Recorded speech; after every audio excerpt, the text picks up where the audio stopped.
Pressure constant होगा। Graph कैसे बनेगा? वॉल्यूम के पैरेलल, वॉल्यूम के पैरेलल। क्लियर हुई बात? आइसोबारिक के लिए।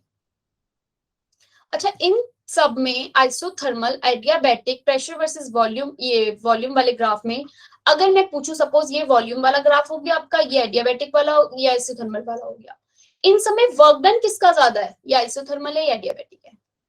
इस सब में वर्क डन किसका ज्यादा है पूछा जाए तो आप क्या जवाब दोगे? किसका वर्क डन ज्यादा होगा? Which one more work done? बच्चे आइसोबारिक में आप देखोगे वर्क डन, वर्क डन होता क्या है? एरिया कवर्ड बाय प्रेशर और volume, area covered by pressure versus volume. आप आइसोबारिक वाले ग्राफ में देखो, सबसे ज्यादा एरिया जो है वो कवर्ड हो रहा है।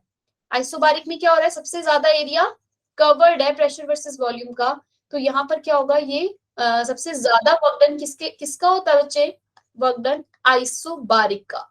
उसके बाद आप बात करते हो आइसोथर्मल और एडियाबैटिक में किसका एरिया ज्यादा कवर हो रहा है? अगर मैं किसी दूसरे से इसको शो करूं तो आपका आइसोथर्मल में ये वाला जो एरिया है ये कवर हो रहा है सारा। तो आइसोथर्मल हो गया। उसके बाद वर्क डन किसका? आइसोथर्मल का। नेक्स्ट एडियाबैटिक का, एडियाबैटिक का वर्क डन आ जाएगा इसके बाद। और आइसोकोरिक के लिए तो वर्क डन जीरो ही है। एडियाबैटिक और आइसोकोरिक के लिए क्या है? सबसे कम, जीरो ही मान लो, क्योंकि वॉल्यूम, अगर वर्क डन का ये वाला फॉर्मूला सबको पता है, P is equal to delta V, P external is equal to delta V होता है। बोलो भाई, work done is equal to P external delta V होता है। अगर डेल्टा P मेरा जीरो हो गया तो वर्क डन भी जीरो हो जाएगा फॉर आइसोकोरिक। बोलो भाई यस या नो? किसी ने कमेंट में बहुत कुछ है, एरिया वर्क डन ज्यादा। बोलो भाई, किसी को कोई डाउट है? पूजा ने हैंड रेज कर, पूजा, चलो ठीक है, इतनी बात क्लियर है सबको? No ma'am. और उसमें कोई स्टेट फंक्शन और पाथ फंक्शन वाली बात याद है, पता है सबको? पाथ फंक्शन सिर्फ हीट और वर्क डन होते हैं, स्टेट फंक्शन बाकी के जो बचे। पाथ फंक्शन सिर्फ दो लोग, हीट और वर्क डन जो होते हैं। Which of the following is state function? क्या ऑप्शन इसका करेक्ट होगा बच्चे? ऑप्शन फर्स्ट, क्यू हीट है, स्टेट फंक्शन है। ठीक है भाई। बाकी अगर मैं बात करूं डेल्टा एच की, डेल्टा यू की, ये सब क्या है आपके? Oh sorry, question different. Path function, path function कौन सा है बच्चे? क्यू, हीट और वर्क डन। याद रखना इस बात को, ये दोनों पाथ फंक्शन होते हैं, बाकी सब स्टेट फंक्शन। अब आपने, अच्छा एक वर्क डन से इसमें आया, मतलब लिखा है मैंने कहीं, वर्क डन का ये वाला फॉर्मूला भी पता है आप लोगों को? दो फॉर्मूले होते हैं, तो NRT log V one, log, अगर लॉग लगा है बच्चे तो ये याद रखना 2.303 से मल्टीप्लाई करना, 0.303 NRT log V2 upon V1 minus का। क्लियर है मैम? ये तो आइसोथर्मल में होता है ना? हाँ, ये होता है रिवर्सिबल आइसोथर्मल। क्लियर है? रिवर्सिबली आइसोथर्मल के लिए किसी ने हैंड रेज किया? शिवानी, हाँ। पाथ फंक्शन क्यों है वो? क्योंकि वो पाथ पे डिपेंड करता है, बाकी लोग अपनी पाथ, गुड इवनिंग, पाथ पे जो डिपेंड करते हैं बच्चे की अपनी इनिशियल और फाइनल पोजीशन, वो डिपेंड। वर्क डन आप जब काम करोगे, एक रास्ते से दूसरे रास्ते में जा रहे हो, इधर से घूम के जाओगे और शॉर्टकट जाओगे तो कम वर्क लगेगा ना जब शॉर्टकट जाओगे। तो वर्क और हीट किस पे डिपेंड कर रहे हैं? अपने पाथ पे, कि जैसा उसका पाथ होगा उसके हिसाब से होगा। लेकिन वो internal energy delta U delta H, समझ में आ गया? हाँ जी मैम। Very good. मैं एक बार रिपीट करना। क्या रिपीट करूं? मैम हीट जहाँ से ट्रैवल करेगी उस पर डिपेंड करेगा कि हाँ, वो हीट ज्यादा, हीट और वर्क डन अपने पाथ पे डिपेंड करता है, इसलिए वो पाथ फंक्शन। यू और एच और जी ये सब अपने पाथ पे डिपेंड नहीं करती, स्टेट पे डिपेंड करती है, मतलब फाइनल और इनिशियल पोजीशन पे डिपेंड करती है, इसलिए ये स्टेट फंक्शन होती है। क्लियर? Yes ma'am, clear. हाँ, रिवर्स वर्क डन का रिवर्सिबल का फॉर्मूला ये याद रखना, अगर आपके पास आइसोथर्मल रिवर्सिबल लगा हुआ है तो आपको ये वाला फॉर्मूला यूज करना है, और फॉर्मूले में वैल्यूज पुट करके V2 V1 number of moles करके आंसर निकालना है। मैम इसका डेरिवेशन भी आ सकता है डेरिवेशन स्कूल वाले एग्जाम में? हाँ बिल्कुल, स्कूल वाले में आ सकता है।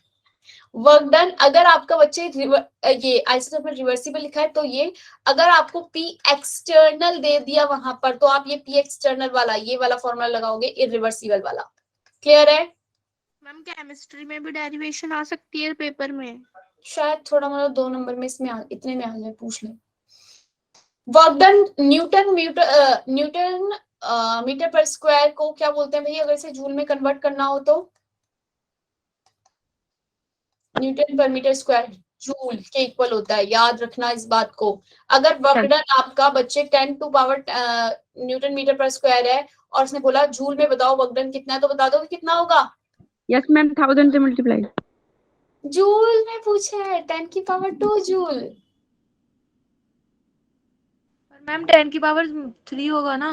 Newton per metre square is equal to joule, जो ये है वही जूल है। Okay ma'am. यस की हाँ Yes. अब चलो चलो 4. चलो चलो Right. चलो शांत हो अब थोड़ा सा। Newton per metre square means joule. अगर आपको आंसर किलो जूल में, वहां तुम्हें दिखेगा कि कोई भी आंसर आपका जूल में नहीं दिया हुआ, सब किलो जूल में लिखे हुए हैं, तो इसको आप फिर कन्वर्ट कर दोगे, किलो जूल में करोगे तो किससे वो करोगे डिवाइड, 1000 से। 0.1 किलो जूल आंसर आ जाएगा। क्लियर है? यस मैम हाँ मैम बट इसमें लिखा हुआ है ना कि वर्क को अगर हम कन्वर्ट करेंगे 10 की पावर 2 को जूल में तब क्या होगा? नहीं नहीं, जूल में कन्वर्ट करने के लिए तो ये सेम ही रहेगा। अगर उसमें किलो जूल में लिखा है तो जूल मल्टीप्लाई होता है ना तो सेम आंसर। हाँ सेम ही आंसर हो गया, ये Newton per metre means joule. लेकिन अगर वहां क्वेश्चन में सारे आंसर्स जो है किलो जूल में, सपोज यहाँ कुछ नहीं लिखा हुआ किलो जूल है, मैं बता रही मतलब ये बता रही हूँ कि किलो जूल अगर कहीं लिखा हो तो कैसे कन्वर्ट करना है, भूलना मत कन्वर्ट करना। क्वेश्चन देखो सामने आपकी स्क्रीन पे दिख रहा है क्वेश्चन। 10 लीटर 2 लीटर हुआ गैस एक्सपेंड हुई है against external pressure, pressure use हुआ है या तो फिर 10 एटीएम ले लिया होगा या 10 जूल या 10 न्यूटन पर मीटर स्क्वायर। आपने वैल्यूज पुट करी, पी एक्सटर्नल माइनस किया, आंसर आया। अगर क्वेश्चन में एटीएम पर लीटर ऑप्शन में है तो एटीएम पर लीटर पे आंसर लगाओगे। समझ में आ रही है बात? यस मैम आज अगर जूल लिखा है तो जूल पे लगाओगे, अगर किलो जूल लिखा हुआ है बच्चे तो आप फिर क्या करोगे, उसको 1000 से डिवाइड कर दोगे। क्लियर है बात? Yes ma'am yes ma'am. Yes ma'am क्या बच्चे? मैम जो जूल में हम आंसर निकालेंगे उसको किलो 1000 से डिवाइड करेंगे। हाँ बस बच्चे आफरीन ये जो क्वेश्चन मतलब अगर एटीएम पर लीटर में अगर प्रेशर है तो आंसर एटीएम पर लीटर में आएगा, जूल में होगा। मैंने तीनों को एक साथ लिख के दे दिया, अलग अलग क्वेश्चंस भी लिखे। 10 जूल को 10 इससे मल्टीप्लाई करोगे, फॉर्मूला क्या होता है वर्क डन का, P external minus P external delta we. Delta we की वैल्यू पुट करी, वॉल्यूम कितना एक्सपेंड हुआ 20 से 10 पे चला गया, 10 से 20 पे गया है, तो V final minus V initial किया आपने, पी एक्सटर्नल 10 दिया था 10 लगाया, वैल्यूज पुट करी, आंसर आ गया 100। अगर यूनिट जूल में है, प्रेशर की यूनिट अगर एटीएम में है तो एटीएम में आंसर, जूल में है तो joule litre answer, kilo joule में अगर आ गया तो उसको 1000 से डिवाइड कर दोगे। क्लियर हो गई बात? Yes ma'am crystal yes ma'am one yes ma'am question देखो, 1 mole of ideal gas expand freely, 1 mole of, हाँ बोलो अरबाज। मैम पिछले वाले क्वेश्चन में आप 2 लिखी थी, क्या लिखी थी तू? 2 लीटर लिखा है, 10 टू यस मैम 2 20 नहीं लीटर लिखा का है, है। कंफ्यूज कर रही हैं।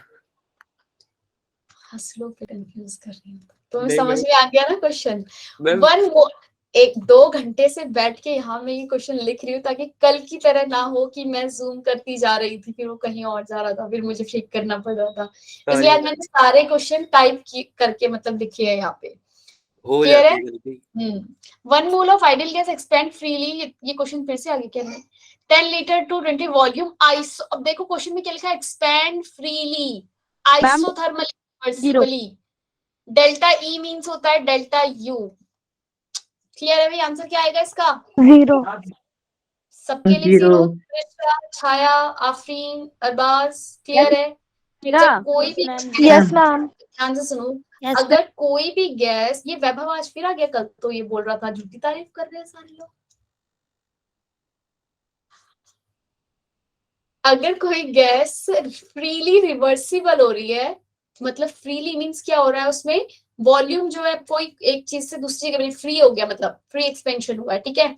और या फिर अगर क्या लिखा हो और तो क्या होता है वहां पे, डेल्टा वी वॉल्यूम जो होता है वहां पे 0 हो जाता है, तो आपका वर्क जो भी आपका ये क्या क्वेश्चन क्या था, वर्क डन डेल्टा एच पूछा था उसने, क्या पूछा था, delta, ma'am good evening. Good evening, delta H पूछा था। डेल्टा यू अगर इज इक्वल टू 0 हो गया, डेल्टा एच भी क्या हो जाएगा बच्चे इसके लिए 0। क्लियर है बात? Yes ma'am. एक फॉर्मूला याद है आप लोगों को, delta H is equal to delta U plus delta PV, बोलो भाई याद है? यस मैम एंथैल्पी का। अगर डेल्टा यू 0 हो गया, आइसोथर्मली भी है, फ्रीली एक्सपेंड हुआ है, फ्रीली एक्सपेंड हुआ मतलब कि वॉल्यूम जो है वो आपका क्या है, 0 है, वॉल्यूम 0 है, तो ये भी 0 हो गया, तो डेल्टा एच भी क्या हो गया आपका 0। क्लियर है? Yes ma'am. Yes ma'am. ये वाला फॉर्मूला याद रहेगा पीयूष, इस बार अच्छे मार्क्स लेकर आने हैं भाई। मैम प्रेशर का भी तो होता है। एक बार दिखाना मैम ये इरिवर्सिबल का फॉर्मूला है। हाँ, नहीं रिवर्सिबल का। मैम, इसमें आपकी आवाज सुनाई नहीं दे रही है, सब बोल रहे हैं एक साथ में। ठीक है तनु, तुमने ठीक बोला, मैं एक काम करती हूँ, म्यूट कर देती हूँ थोड़ी देर के लिए, ताकि इन लोगों की भावनाएं शांत हो जाएं। ठीक है, रिवर्सिबल का है ये बच्चे, रिवर्सिबल, जहां पर आपकी चीजें वो क्या हो रहा है, वापस आ रहा है फिर जा रहा है, रिवर्सिबल प्रोसेस। अब आ जाओ फिर नेक्स्ट क्वेश्चन पे फटाफट से, उसके बाद मैं बताती हूँ, जिसके जो डाउट होंगे खोलूंगी माइक को थोड़ी देर बाद। Delta U is equal to N CV delta D होता है, delta H is equal to N CP delta T होता है। बच्चे इसका डेरिवेशन वगैरह सब आपने करा हुआ है।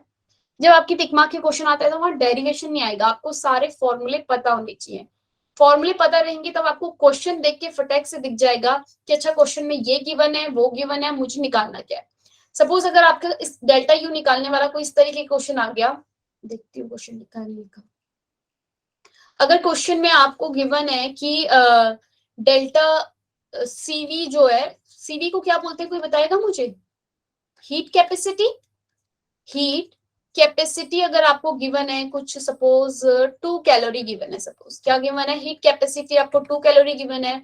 बोला कि टेम्परेचर जो है वो 300 से 300 टू 315 हो गया है, ठीक है टेम्परेचर। और बोला कि नंबर ऑफ मोल्स जो है वो 2 है, नंबर ऑफ मोल्स क्या है, अच्छा ये सब स्टेटमेंट में दिया होगा, मैंने अलग अलग करके लिख दिया। तो आपको स्टेटमेंट में से पहले छाटना आना चाहिए कि यहाँ गिवन क्या क्या है, नंबर ऑफ मोल्स गिवन है, अच्छा 2, सीवी गिवन है, अच्छा ठीक है 2 कैलोरी गिवन है। याद रखना ये कैलोरी अगर गिवन होगा बच्चे, अब बताती हूँ, तो आर की वैल्यू भी आपको कैलोरी में रखनी होगी। टेम्परेचर कितना गिवन है 300 टू 315, यानी कि डेल्टा टी जो है वो कितना निकल कर आ जाएगा मेरा 315 माइनस 300 निकल कर आ जाएगा 15। अब क्वेश्चन में आप वैल्यूज पुट करोगे अपनी, डेल्टा यू आपको निकालना होगा पहले, डेल्टा यू की वैल्यू कितनी आ जाएगी 15 मल्टीप्लाई 2 मल्टीप्लाई 2 60, बोलो भाई वैल्यू कितनी आ जाएगी 60। अगर क्वेश्चन में सीपी उसने ये डेल्टा एच अगर उसने पूछ लिया है तो आप कैसे निकालोगे भाई डेल्टा एच,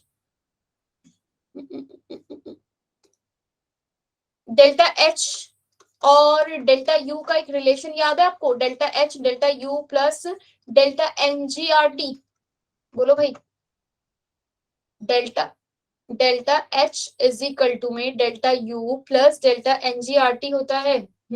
आप पहले नंबर ऑफ गैसियस मोल निकालोगे। इस वाले रिएक्शन के लिए मुझे बता दो इसमें डेल्टा एनजी की वैल्यू क्या है, BG is equal to 2cg is equal to, ये लिक्विड है और यहाँ पे आपका 2 है।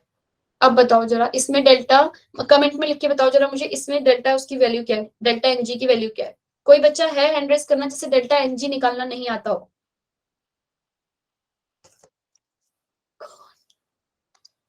कौन है? बहुत सारे बच्चे हैं जिन्हें डेल्टा एनजी निकाल, बच्चे number of moles of product minus number of moles of reactant, moles of product minus reactant gaseous के लेने हैं, गैसियस जो गैसियस है, लिक्विड और सॉलिड नहीं लोगे इसमें, कौन से वाले लोगे जो गैसियस हैं।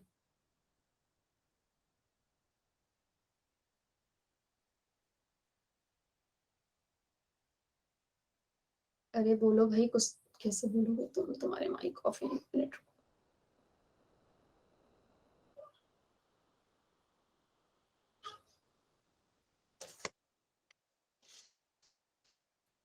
बच्चे अगर आपको क्वेश्चन में सीपी, अगर आपको सीवी दिया हो तो आप सीपी निकाल लोगे। सीवी अगर क्वेश्चन में गिवन हो आपको कुछ, सपोज क्वेश्चन में सीवी गिवन है 5 है, सीपी पूछा है और बोला है कि वैल्यू जो है वो आपकी क्या है, आर की वैल्यू आपको लेनी है 2 कैलोरी में। आर की वैल्यू 2 कैलोरी आती है, आपको रिलेशन पता है CP minus CV is equal to CP plus CV is equal to R होता है। सीपी की वैल्यू क्या हो जाएगी, सीवी प्लस आर। बोलो भाई 5 प्लस 2 वैल्यू कितनी आ जाएगी, 7। कर लोगे इस तरीके के क्वेश्चन। हाँ शिवानी भाई क्या पूछ रही है, हाँ शिवानी कुछ पूछ रही हो? क्लियर है सारे बच्चों को? बोलो भाई। मैम 3 आएगा ना इसका? क्यों 3 क्यों? माइनस होगा ना इधर, प्लस माइनस में तो होगा हो ना। जाएगा। अरे सॉरी, ये CP minus CV is equal to R होता है। क्लियर है? Yes ma'am. Yes, ma'am. नीचे वाला लिखा था ना, ठीक में ऊपर सीपी माइनस सीवी लिखा होता है। मैम क्या? मैंने वो लिखा था कि हमें क्वेश्चन में गिवन होगा कि गैसियस स्टेट में या लिक्विड स्टेट में। किसमें, डेल्टा एनजी के लिए? हाँ जी मैम। हाँ हाँ बिल्कुल। मैम और इसमें ये मोल्स वही है ना, 2 और 2 जो लिखे हैं आगे। हाँ यही है। Thank you ma'am. ये रहा क्वेश्चन। नहीं तो भैया जो मैंने भी करवाया आपको। कौन सा वाला? बता दो एक बार। डेटा एन बच्चे कैसे नंबर ऑफ निकालते हैं? Moles of product minus number of moles of reactant. जितने आपके, अच्छा ये बताओ, एम गैशियस है, ये 2 आपका एन जी कुछ है गैस, और यहाँ पे आपका बना 2C गैस और डी। इसके लिए नंबर ऑफ मोल्स ऑफ क्या होंगे आपके, डेल्टा एन जी की value, number of moles of product. Product में कितने गैसियस मोल हैं, 2। क्या है, लिक्विड है? गैस गैस गैस 2 है। 0 माइनस 0 0 क्यों? मैम इसमें -1 होगा मैम। गैस मैम 3 है ना वो तो। रखा है वो लिक्विड है या solid? Gas ma'am D. Ma'am उसके आगे वाला हो, वाला प्लस D में जो है। मैम -1 ही तो होगा। क्लियर? मैम फिर तो -1 आएगा ना। -1 आंसर आ गया 2p माइनस, देख रुक जाओ, जिसने पूछा था मैम 2 माइनस 2। रिएक्टेंट में कितने गैसियस मॉलिक्यूल है, 2, और इसके आगे कुछ नहीं है तो मतलब 1 3। Answer is -1। याद रखना, वैल्यू -1 ही पुट करना, तभी होगा, नहीं तो कुछ और गड़बड़ हो जाएगा। क्लियर है? Okay ma'am. Yes ma'am. Ma'am -1 कैसा है, 1 आता है अरे ना ma'am. 2 reactant product minus reactant करना है ना बच्चे। पहले प्रोडक्ट लिखेंगे फिर रिएक्टेंट, फिर माइनस करना। हाँ फिर माइनस करोगे तो बड़ा नंबर आपका उसका आ रहा है, माइनस का आ रहा है। अच्छा फटाफट से ये ना उसका। अब ये देख लो, delta G is equal to में क्या होता है, delta H minus T delta S होता है। ये बात याद है? फॉर्मूले एक बार साथ के साथ लिखते जाओ, जो मैं लिख रही हूँ ना अपनी कॉपी में लिख लो, याद कर लेना। अगर बच्चे आपको जी मैम एक बार जरूर से फॉर्मूले लिखे थे, पेज पे लेना, हम लिखेंगे। मैम के पास बहुत टाइम है। Delta G is equal to में delta H minus T delta S होता है। बच्चे वो एक एक पेज में आपके पास आ जाएंगे, आप लिखते रहना, ठीक है? Delta G is equal to delta H minus T delta S होता है। ये एक फॉर्मूला है, गिब्स फ्री एनर्जी क्या है आपका, Gibbs free energy, H enthalpy, और ये टी डेल्टा एस एंट्रोपी है, ये एस। आपको पता है कि डेल्टा, अगर आपको क्वेश्चन में डेल्टा एच गिवन है, डेल्टा एस गिवन है, टेम्परेचर गिवन है, क्या आप डेल्टा जी निकाल लोगे? बोलो भाई। एट इक्विलिब्रियम, याद रख लेना इस फॉर्मूले को, जहां पर भी आपको एच दिख गया, टी डेल्टा एस दिख गया, तो आप क्वेश्चन में वो निकाल लोगे। अगर बाय चांस क्वेश्चन में डेल्टा यू गिवन हो, सपोज 20 किलो जूल समथिंग कुछ आपको ये डेल्टा यू गिवन है क्वेश्चन में, और इक्वेशन गिवन है, कोई क्या गिवन है उसके साथ तुम्हें इक्वेशन गिवन है, तो आप पहले डेल्टा एच की वैल्यू फाइंड आउट करोगे, ये वाला फॉर्मूला लेके, delta H is equal to delta U plus delta NGRT रख के पहले तो निकालोगे डेल्टा एच। ये भी आपके सीबीएसई के लिए भी इंपॉर्टेंट क्वेश्चन है कि डेल्टा यू गिवन होगा, रिएक्शन गिवन होगी, और बोलेंगे कि जी निकाल के बताओ, गिब्स फ्री एनर्जी निकालो, या फिर पूछेंगे कि बताओ कि रिएक्शन स्पॉन्टेनियस है या नहीं। तो पहले तो आपको जब डेल्टा यू गिवन है क्वेश्चन में, तो आप क्या करोगे, उससे डेल्टा यू की वैल्यू से पहले डेल्टा एच निकालोगे, आपके पास रिएक्शन गिवन होगी तो उसमें डेल्टा एनजी आरटी रख के वैल्यूज निकालोगे, डेल्टा एच निकलेगा, उसके बाद डेल्टा जी की वैल्यू यहाँ पे ये रख के पुट करोगे। क्लियर है बात? बोलो भाई। Delta G at equilibrium delta G equal to होता है 0। ये बात याद रख लो हमेशा के लिए। Delta G is equal to 0 हो गया तो delta H is equal to T delta S हो जाता है। कब? At equilibrium. क्लियर है बात? इक्विलिब्रियम पे अगर जी 0 हो जाएगा तो delta H is equal to T delta S हो जाएगा। बोलो भाई। एक और रिलेशन याद रखना है आपको, delta G is equal to delta G naught plus R T L N K equilibrium constant. ये एक रिलेशन होता है। एट इक्विलिब्रियम पे डेल्टा जी की वैल्यू 0 होती है तो delta G naught is equal to minus R, याद रखना minus R T L N K equilibrium हो जाता है। और नेचुरल लॉग को हटाओगे तो आगे 2.303 से मल्टीप्लाई किया आर टी लॉग के इक्विलिब्रियम क्या होता है? ये डेल्टा जी नॉट के इक्वल होता है। अगर क्वेश्चन में आपको के इक्विलिब्रियम गिवन हो, वैल्यूज पुट करोगे आर की, टेम्परेचर की, 2.303 की और डेल्टा जी की वैल्यू को क्या कर लोगे? फाइंड आउट कर लोगे। ये क्वेश्चन आपके सामने देखो, equilibrium constant of the reaction is 0.016। Equilibrium constant अगर आपको दिया हुआ, इक्विलिब्रियम कांस्टेंट मींस क्या? कि इक्विलिब्रियम कांस्टेंट आपको 0.0016 गिवन है। उसने बोला आपको फाइंड आउट करो डेल्टा जी की वैल्यू एट 300 केल्विन पे। किसमें फाइंड आउट करनी है? 300 केल्विन में। बच्चे जब आपको इस तरीके का क्वेश्चन दिया है तो आप पहले क्या करोगे? इसका लॉग ले लो। लॉग अगर आप के इक्विलिब्रियम का लोगे, आप 16 लॉग 0.6, इसको ऐसे लिख सकते हो 16 इंटू 10। लॉग निकालना बता रही हूँ, जरा ध्यान से देखना। 16 इंटू 10 की पावर -4 लिख सकते हैं इसको हम। 16 इंटू 10 की पावर -4। मैंने ये सारे जीरो नीचे लिया और ऊपर -4। अब मुझे पता है log 16 multiply B is equal to क्या होता है? लॉग 16 प्लस लॉग 10 की पावर -4। क्लियर? लॉग 16 को मैं ये लिख सकती हूँ लॉग 2 की पावर 2 2 जा 4, 4 2 जा 8, 8 2 जा 16, 2 की पावर 4 लिख सकती हूँ। प्लस यहाँ पे लॉग को आगे ले आओ, -4 आगे आ जाएगा, पावर जो होती है आगे आ जाती है लॉग 10।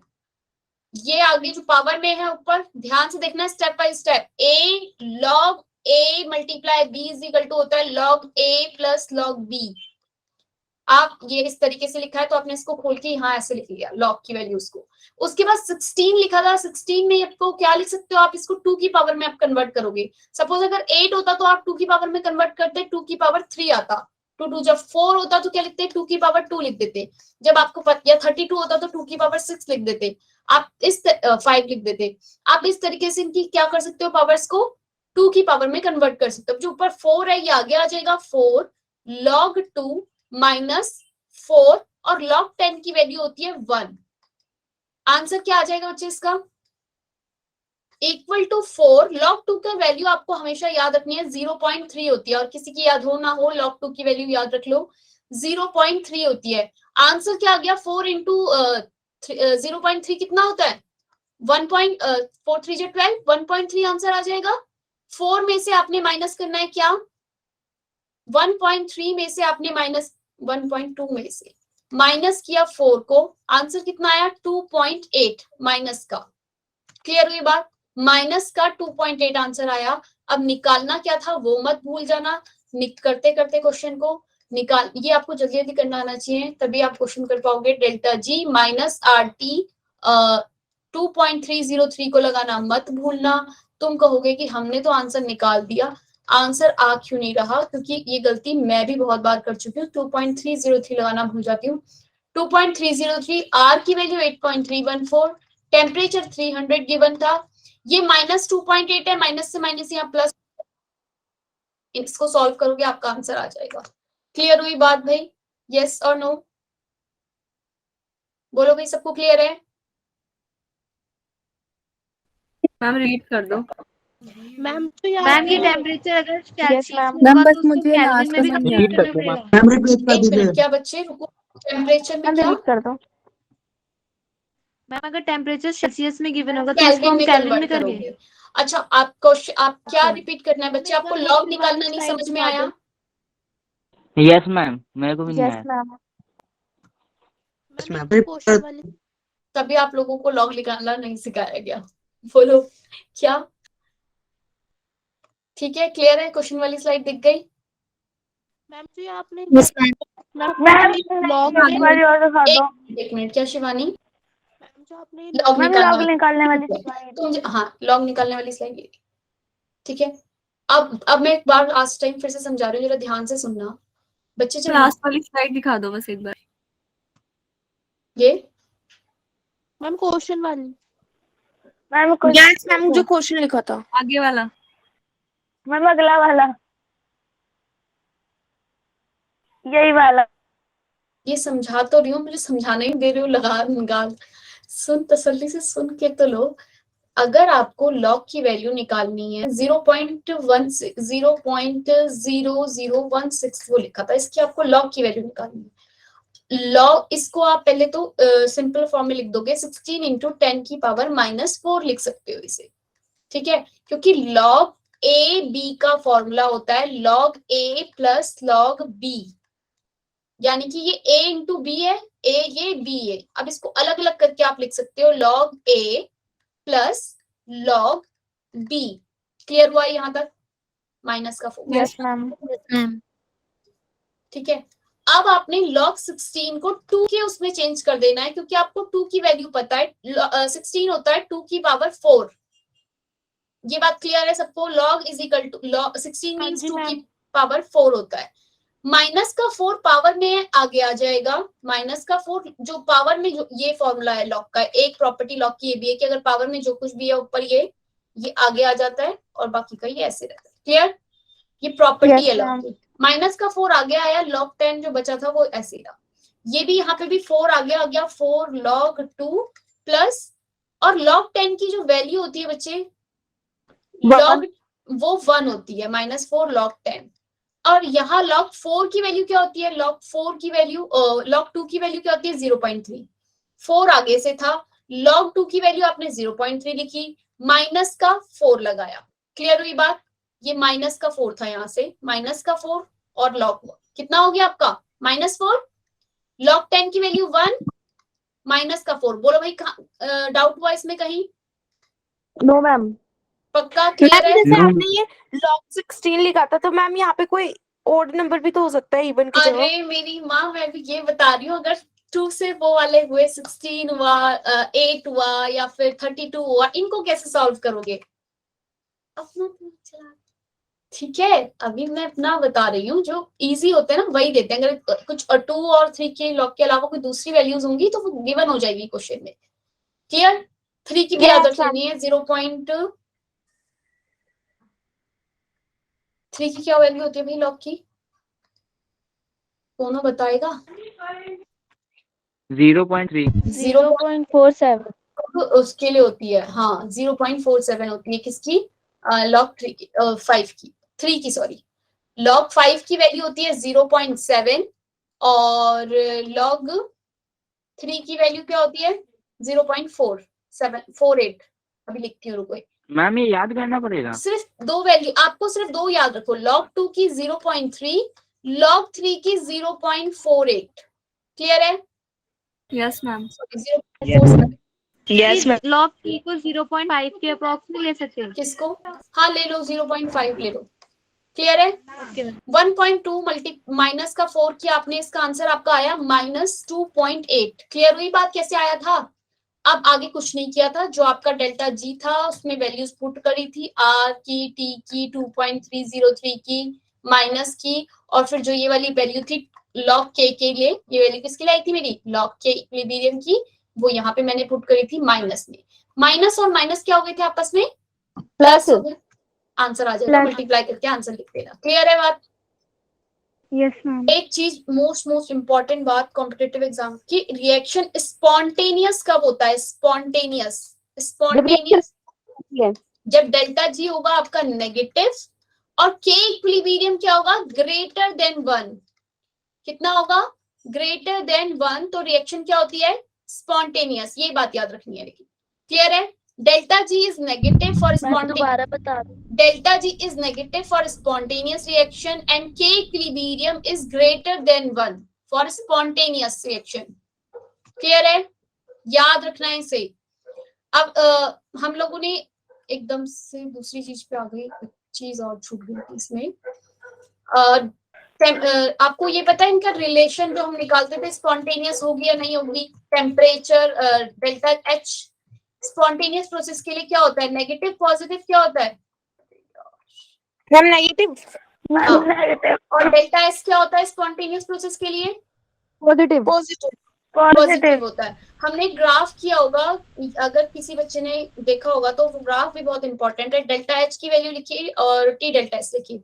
डेल्टा जी की वैल्यू आपकी नेगेटिव आनी चाहिए फॉर स्पॉन्टेनियस रिएक्शन। आप सबसे पहले देखोगे ये ग्राफ या ये चार्ट जो है याद रख लेना, ध्यान से देखना, कोई बीच में नहीं बोलेगा। फेवर्ड रिएक्शन के लिए डेल्टा एच की वैल्यू होनी चाहिए क्या बच्चे? नेगेटिव। ठीक है, फेवर्ड के लिए। और फेवर्ड रिएक्शन के लिए डेल्टा एस क्या होना चाहिए आपका? पॉजिटिव। पॉजिटिव। आपको फॉर्मूला पता है delta G is equal to delta H minus T delta S होता है। आपने डेल्टा एच की वैल्यू लिखी नेगेटिव आई, डेल्टा एस की पॉजिटिव आई, ओवरऑल जो डेल्टा जी निकल कर आएगा वो क्या आएगा? नेगेटिव। रिएक्शन क्या होगी? Favour means spontaneous. और नॉन फेवर मतलब कि चाहे मैं कुछ भी कर लूं रिएक्शन फेवर में कभी नहीं जाएगी जब मेरा डेल्टा जी पॉजिटिव आ जाएगा। कब आएगा पॉजिटिव? डेल्टा एच होगा जब एंडोथर्मिक रिएक्शन होगी। एंडोथर्मिक के लिए डेल्टा एच पॉजिटिव होता है, एक्सोथर्मिक के लिए नेगेटिव होता है। डेल्टा एच बच्चे पॉजिटिव आएगा। पीयूष है यहाँ पे? डेल्टा एच अगर बच्चे पॉजिटिव आपका आएगा तो क्या होगा? वो डेल्टा एच अगर किसी रिएक्शन के लिए positive endothermic not favour. Delta S क्या हो जाएगी? नेगेटिव। अगर डेल्टा एस नेगेटिव हो गया तो ये वाली टर्म पॉजिटिव होगी नहीं होगी? बोलो भाई। डेल्टा एस अगर पॉजिटिव हो गया तो टी डेल्टा एस पूरा क्या निकल कर आ जाएगा आपका? पॉजिटिव। पॉजिटिव आएगा, नेगेटिव। नेगेटिव। अगर डेल्टा एस बच्चे नेगेटिव है तो टी डेल्टा, एक कॉलम और बना लो इसके लिए। टी डेल्टा एस क्या होगा? माइनस टी डेल्टा एस क्या हो जाएगा इसमें? अगर डेल्टा एस पॉजिटिव है तो माइनस टी डेल्टा एस क्या होगी? नेगेटिव। तुम लोगों को समझ में आ रहा है या नहीं आ रहा? वो मैं पीयूष को ढूंढने के चक्कर में ध्यान भटक गया। बोलो भाई, क्लियर है? अगर ना समझ में आ तो पूछ लेना, मैं फिर रिपीट करूंगी। डेल्टा रिपीट कर दो मैम। चार्ट ढंग से बनाती हूँ, मैंने पहले से बना के रखा था। एक तो वो मैं पेज ऐड करती रहती हूँ, तुम्हारे डाउट लेती रहती हूँ, तो वो पेज ही मेरा खो गया जो मैंने पहले से लिखा हुआ था। तुम्हें दिख जाएगा लेकिन, ठीक है, जब तुम्हारे पास वो आएंगे नोट्स आएंगे। डेल्टा जी मैम आपने लॉग निकालने के बाद क्या बताया? मेरा नेट खत्म हो गया था, अभी रिचार्ज करके दोबारा एंटर करा है। कुछ नहीं बताया लॉग खत्म करने के बाद कि डेल्टा जी की वैल्यू 0 नेगेटिव होती है स्पॉन्टेनियस प्रोसेस के लिए, और के इक्विलिब्रियम ग्रेटर देन 1 होता है फॉर अ स्पॉन्टेनियस प्रोसेस। के इक्विलिब्रियम ग्रेटर देन 1 होना चाहिए, होता है तब रिएक्शन स्पॉन्टेनियस। कैसे पता चलेगा कि ग्रेटर देन 1 है? तुम लोगों को भी के इक्विलिब्रियम वाला चैप्टर निकालेंगे ना, वहां देखो क्या। अभी तो बताया था मैम ने। मैम एक इक्विलिब्रियम वाला और एक दूसरा क्या? क्या मैम एक के इक्विलिब्रियम वाला और दूसरा क्या बोला आपने? यही बस, डेल्टा जी नेगेटिव। क्लियर? अरे भाई अभी तुम 8:30 बजे कहोगे छोड़ो हमारी क्लास। नहीं मैम स्क्रीनशॉट ले लिया उस वाले। नहीं कहेंगे मैम। बताओ आगे। चलो ठीक है। थर्मोडायनेमिक्स और इक्विलिब्रियम दोनों ही बहुत इंपॉर्टेंट चैप्टर है, बड़े भी हैं, इसलिए जरा कल वाले छोटे छोटे थे। ठीक है। डेल्टा एच बच्चे, अगर डेल्टा एच आपका फिजिक्स वाले का पूरा उल्टा है मैम। हाँ हाँ मैम, फेवर, बेकार में कहते हैं दोनों सेम है, बहुत अलग है। कंफ्यूजन हो जाती है। अच्छा फिजिक्स में जो डेल्टा एच और ये सब आता है, हाँ बिल्कुल। Yes, उसके साथ वो उन दोनों को देखना ही नहीं है, साथ में पढ़ना ही नहीं है। जब एक दिन इसको पढ़ो तो उसको छूना ही मत। फेवर्ड कब होगी बच्चे? अच्छा ध्यान से सुनो बच्चे, अब डिस्टर्ब नहीं करो अब क्लास को। फेवर्ड अगर आपकी कोई रिएक्शन आपकी फेवर्ड है तो वो कैसे पता चलेगा? मैं माइक ऑफ कर रही हूँ तुम लोगों के, ठीक है? ना समझ में आए तो हैंड रेस करना। बच्चे कोई रिएक्शन फेवर्ड होगी तो डेल्टा एच की वैल्यू क्या होगी? नेगेटिव। और डेल्टा एस की वैल्यू आपका फॉर्मूला क्या होता है, delta G is equal to में delta H minus delta T S होता है, delta G is equal to में delta H minus T delta S होता है। डेल्टा जी को मुझे नेगेटिव लाना है। अगर मेरा डेल्टा एच नेगेटिव है मतलब कि एक्सोथर्मिक रिएक्शन है, तो क्या होगा delta H negative. T delta S में अगर डेल्टा एस मेरा क्या हो गया, डेल्टा एस मतलब एंट्रोपी चेंज अगर मेरी क्या होगी, पॉजिटिव होगी, तो रिएक्शन क्या हो जाएगी, ये पूरा का पूरा निकल के नेगेटिव आएगा, ये टर्म भी नेगेटिव आएगी और ये वाली टर्म भी नेगेटिव आएगी और डेल्टा जी की वैल्यू जो आएगी वो नेगेटिव आएगी। अगर इक्वेशन आपकी क्या होगी, नॉट फेवर्ड, अगर कोई इक्वेशन आपकी क्या हो जाएगी बच्चे, नॉट फेवर्ड, अगर वो फेवर्ड में नहीं होगी मतलब कि वो कैसे भी नहीं हो सकती होगी, तो उसमें क्या होगा, उस केस में डेल्टा एच की वैल्यू पॉजिटिव और डेल्टा एस की वैल्यू होगी नेगेटिव। बच्चे जब ये वाली टर्म नेगेटिव हो जाएगी, ध्यान से देखना गौर से, ये वाली टर्म अगर नेगेटिव हो जाएगी तो ये पूरा इसके आगे नेगेटिव लिखा है, ये पूरी टर्म को क्या कर देगा, पॉजिटिव, नेगेटिव नेगेटिव पॉजिटिव हो गए, ये भी पॉजिटिव आया, ये भी पॉजिटिव है, तो डेल्टा जी की वैल्यू पॉजिटिव आएगी। एक क्वेश्चन आता है एग्जाम में कि ऐसी क्या, कौन सा वाला कब ऐसा होगा कि रिएक्शन कभी भी स्पॉन्टेनियस नहीं हो सकती, तो वो ये वाले में होगा कि जब डेल्टा एच पॉजिटिव है और डेल्टा एस नेगेटिव है तो रिएक्शन कभी भी स्पॉन्टेनियस नहीं होगी, क्योंकि हमेशा वैल्यू डेल्टा जी की क्या निकल कर आएगी, पॉजिटिव।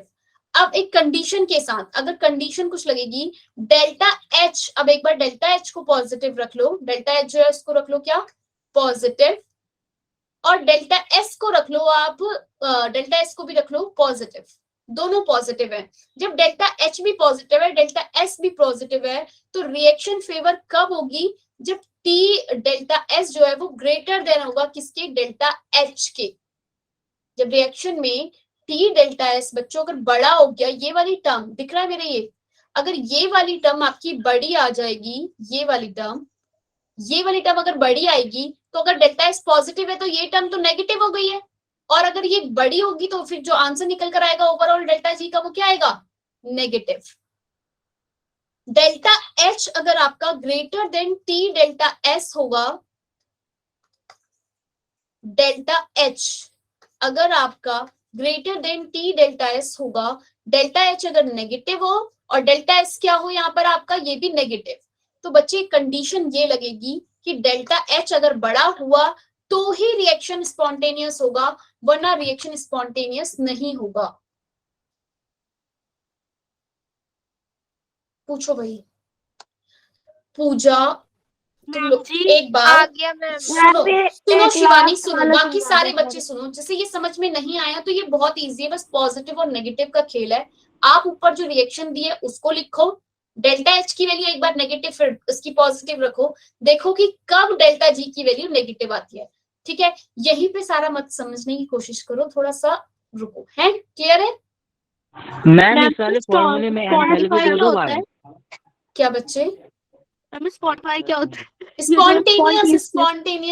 स्पॉटिफाई तो वो जो गाने वाला होता है ना, वो ऐप होती है। स्पॉटिफाई की बात क्यों कर रही हो भाई यहाँ पे? स्पॉन्टेनियस क्या होता है? स्पॉन्टेनियस मींस रिएक्शन खुद हो जाएगी, इसने कुछ नहीं पढ़ा लड़की ने, Natural. ये सिर्फ उठ के आई है, उठ कर मैम मेरे को एक डाउट पूछना है। हम्म, मैम जैसे थर्मोडायनेमिक्स में रिवर्सिबल इरिवर्सिबल होता है, वैसे मैम इक्विलिब्रियम में भी रिवर्सिबल और इरिवर्सिबल होता है, इन दोनों में डिफरेंस क्या होता है?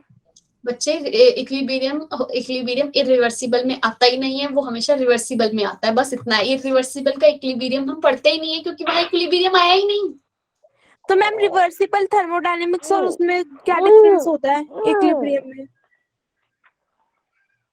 अभी इक्विलिब्रियम पढ़ेंगे साक्षी तब, ठीक है। मैम मेरे को ये डाउट बहुत दिनों से है, ये बता दो। ठीक है, मुझे नहीं पता तुम क्या पूछ रही हो, अभी रुको मुझे पहले पढ़ाने दो पूरा सारा, ठीक है साक्षी, लास्ट में सब बातें। मैम ये जो 5 चैप्टर हमारे इस बार क्या कहते हैं टेस्ट में आएंगे संडे के, ये 5 चैप्टर हमारे सेकंड टर्म में जो चैप्टर्स है वही है ना? हाँ, एंथैल्पी ऑफ फॉर्मेशन बच्चे, एक change in enthalpy of reaction अगर आपको निकालना होता है तो वो क्या होता है, enthalpy of product formation, minus reaction. Enthalpy of formation of product की कितनी एंथैल्पी है, minus enthalpy of formation of reactant के इक्वल होता है। अगर यही एंथैल्पी ऑफ रिएक्शन में अगर आपको फॉर्मेशन ना दिया हो, एंथैल्पी ऑफ फॉर्मेशन ना दिया हो, क्या दिया हो, bond energy, bond dissociation energy, तो इसका उल्टा हो जाता है enthalpy of reactant minus enthalpy of product. याद रखना इस बात को, बॉन्ड एनर्जी अगर गिवन होता है, अगर बाय चांस आपको enthalpy change of bond energy दिया है, बॉन्ड एनर्जी, ठीक है, बॉन्ड एनर्जी गिवन है किसी की, तो बच्चे उसके लिए एंथैल्पी ऑफ रिएक्शन का फॉर्मूला होता है enthalpy of bond energy of reactant, जो रिएक्टेंट की बॉन्ड एनर्जी है, माइनस समेशन, मतलब सम मतलब सब लेने होते हैं सारे रिएक्टेंट, और मैं ये मान के चल रही हूँ तुम कुछ पढ़कर आए होंगे इसमें से, इसलिए नहीं दे रही हूँ भाई, नहीं पढ़ा कुछ भी बॉन्ड एनर्जी से रिलेटेड या एंथैल्पी ऑफ नहीं फॉर्मेशन? मैम नहीं पढ़ा। भाई नहीं एंथैल्पी ऑफ फॉर्मेशन पे पूरी एक क्लास लगी है, कैसे बताऊं अब मैं? मैम ये लास्ट Last सेकंड में। लास्ट स्लाइड दिखा दो, सेकंड बच्चे, लास्ट। लास्ट में मैं बताऊंगी, ये 4 बातें याद रख लेना बस। एंथैल्पी ऑफ फॉर्मेशन ऑफ, ये change in enthalpy of reaction निकल कर आता है, इससे क्या निकल कर आता है? Change in enthalpy of reaction. और फॉर्मूले क्या होते हैं? कॉम्बिनेशन के लिए reactant minus product, reactant minus product, bond energy के लिए माइक ऑफ करो, फॉर्मेशन अगर गिवन है तो प्रोडक्ट माइनस रिएक्टेंट। अगर आपके पास सॉल्यूशन है, सॉल्यूशन होगा तो प्रोडक्ट माइनस रिएक्टेंट। क्लियर है? देखो यहाँ सब में से किसी में भी प्लस का निशान नहीं है बीच में, एंथैल्पी ऑफ रिएक्शन निकालने के लिए माइनस हो रहा है, या तो प्रोडक्ट में से रिएक्टेंट जब बॉन्ड एनर्जी फॉर्मेशन गिवन होगा तब, और रिएक्टेंट माइनस प्रोडक्ट जब बॉन्ड एनर्जी गिवन होगी। आपकी बुक में क्वेश्चन है भाई इससे रिलेटेड। अच्छा बताओ, इन दोनों में से which one of the following is more stable? कौन ज्यादा स्टेबल होगा? जिसका एंथैल्पी ऑफ फॉर्मेशन, जो ये एंथैल्पी ऑफ रिएक्शन जिसका ज्यादा होगा बच्चे, जिसका ज्यादा होगा वो क्या होगा बच्चे? फर्स्ट वाला मैम। एंथैल्पी ऑफ रिएक्शन जिसकी ज्यादा मैम, निकल कर आई। ये सेकंड Stable। वाले का ज्यादा है, किसका? सेकंड वाले का। हाँ, फर्स्ट वाले का। जिसकी एंथैल्पी ऑफ फॉर्मेशन क्या होगी बच्चे? जितनी कम, ज्यादा होगी। जिसमें जितनी ज्यादा एनर्जी निकलेगी वो उतना ज्यादा स्टेबल हो जाएगा ना उसके बाद। Yes ma'am. मैम ये आपने तो ऊपर 12 लिखा और नीचे 17। अरे 126 है मेरी माँ। मैम वो दिख नहीं रहा था, ये क्लियर इसलिए। अब ठीक है यस मैम। बच्चे, जिसकी जितनी, यहाँ हिंदी में लिख देती हूँ, अपने नोट्स खोल के एक बार देख लेना, जिसकी जितनी ज्यादा एनर्जी निकलेगी, जितनी ज्यादा एनर्जी निकलेगी वो उतना ज्यादा क्या हो जाएगा? स्टेबल। एनर्जी निकलेगी वो उतना ज्यादा स्टेबल, वो उतना स्टेबल। क्लियर है बात? अब बोलो, हो जाएगा? यस मैम क्लियर है। इसमें माइनस मतलब 126 जूल एनर्जी निकली, इसकी 17, तो जिसकी ज्यादा निकली वो उतना ज्यादा शांति से बैठ के मतलब स्टेबल हो गया। ये क्वेश्चन देखो सामने अब आ रहा है ये। इसका क्या? फर्स्ट माइनस मैम इसका 17 सेकेंड तो है ना, ज्यादा। माइनस में आपने लिया है। अरे माइनस तो साइन जब एनर्जी रिलीज होती है तो उसके लिए लगा हुआ है, एक्सोथर्मिक। एक्सोथर्मिक की वजह से लगा है माइनस का साइन। कितनी, फर्स्ट वाला ज्यादा स्टेबल है। क्लियर हुई बात? ज्यादा एनर्जी Yes, रिलीज हो रही है Okay, इसमें, ma'am. यानी क्या बोला है? जितनी ज्यादा एनर्जी निकलेगी वो उतना क्या हो जाएगा? स्टेबल। टेबल। ठीक है, वर्ड्स पे जाओ। Delta H is equal to delta U plus delta N G R T, ये वाली बात मैंने बता दी आपको। इसमें डेल्टा एन जी निकालना आ रहा है? Yes ma'am. Yes ma'am product में से product reaction minus react. Minus का 1 वन, आएगा मैम। माइनस का 1, -1। नीचे वाले, इस वाले में डेल्टा एन जी की वैल्यू कितनी है? -1। और इसमें कितनी है डेल्टा एन जी की वैल्यू? माइनस का 2। मैम कैसे, वो तो ऐसे 1 आएगा ना, मतलब प्रोडक्ट 3 है और ये 1 रिएक्टेंट 1 है, ये लिक्विड भाई, लिक्विड। लिक्विड और सॉलिड को कभी लिक्विड नहीं लेना होता, गैस। अच्छा, सेम फेस वाले को लेना होता है। गैस लेना होता है, सेम फेज नहीं, सिर्फ गैस। आई है 10 बार बताती ma'am. हूँ, फिर भी समझ सिर्फ नहीं। गैस Ng को है इसमें ना, तो मिला अच्छा गैस है। ठीक के है, नंबर। अगर डेल्टा एच देख लेते हूँ, ये देखो क्वेश्चन देखो। If delta U is 1200 kilo joule, this reaction is find delta H at 300 kelvin. Delta H निकालना है आपको। अगर डेल्टा यू आपको गिवन है तो आपको फॉर्मूला पता है, delta H is equal to delta U plus delta N G R T होता है। Yes ma'am. N G R T. आप वैल्यूज पुट करोगे डेल्टा यू की 1200 किलो जूल। अभी देखना, एक चीज इसमें बतानी थी, एक चीज तो तुम भूल ना जाओ करके। डेल्टा एनजी की वैल्यू बच्चे क्या लिखी है आपने? कितनी आई? माइनस का, याद रखना यहाँ -2 लिखना मत भूलना। अगर तुमने 2 लिख दिया तो तुम माइनस करने की जगह उसको वो प्लस कर दोगे। बात समझ में आई? सपोज डेल्टा यू की वैल्यू आपकी अगर ये निकल रहा है इसमें नेगेटिव में गिवन है, यहाँ पे डेल्टा यू की वैल्यू किसमें गिवन है, नेगेटिव में। मैम एक डाउट था, रुको अभी सारे इसमें डाउट। -2 क्यों आए? सिर्फ गैस को ही ऐसे वो करना है ना माइनस। हाँ, तो प्रोडक्ट के कितने नंबर ऑफ गैसियस मॉलिक्यूल हैं, 2 और रिएक्टेंट के 4 4 गैस उसमें जीरो है, जीरो। मैम 2 ही तो है। एक में गैस में, गैस में हाँ आप गैस नहीं लिखा तो तो मैम मतलब ये मैम तो थोड़ी 4 होगा ना, है, 2 वाह। - 4 is equals to -2। Number of moles of product minus number of moles of reactant is equal to 4 minus कितने 2 माइनस 2 - 4 -4। आंसर कितना आ गया, माइनस का। क्लियर है बात? Yes ma'am. माइनस का 2, आर की वैल्यू पुट करोगे 8.314, टेम्परेचर 300।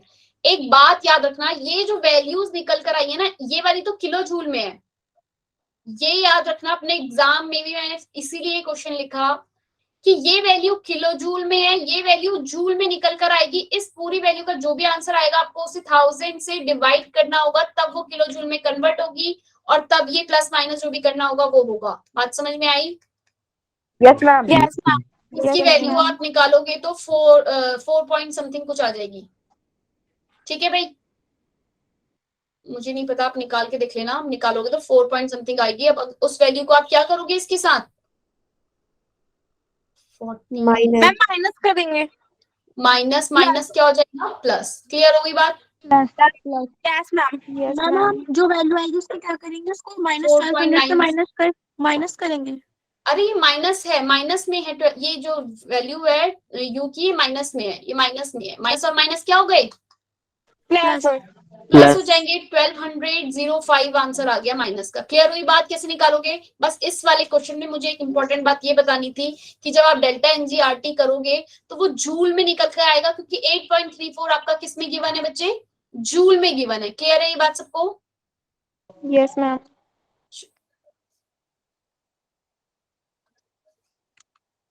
आपको उसे 1000 से डिवाइड करना होगा। विच वर्क इज ग्रेटर, इसमें ये अभी बताया था तुम्हें उस वाले प्रोसेस में भी।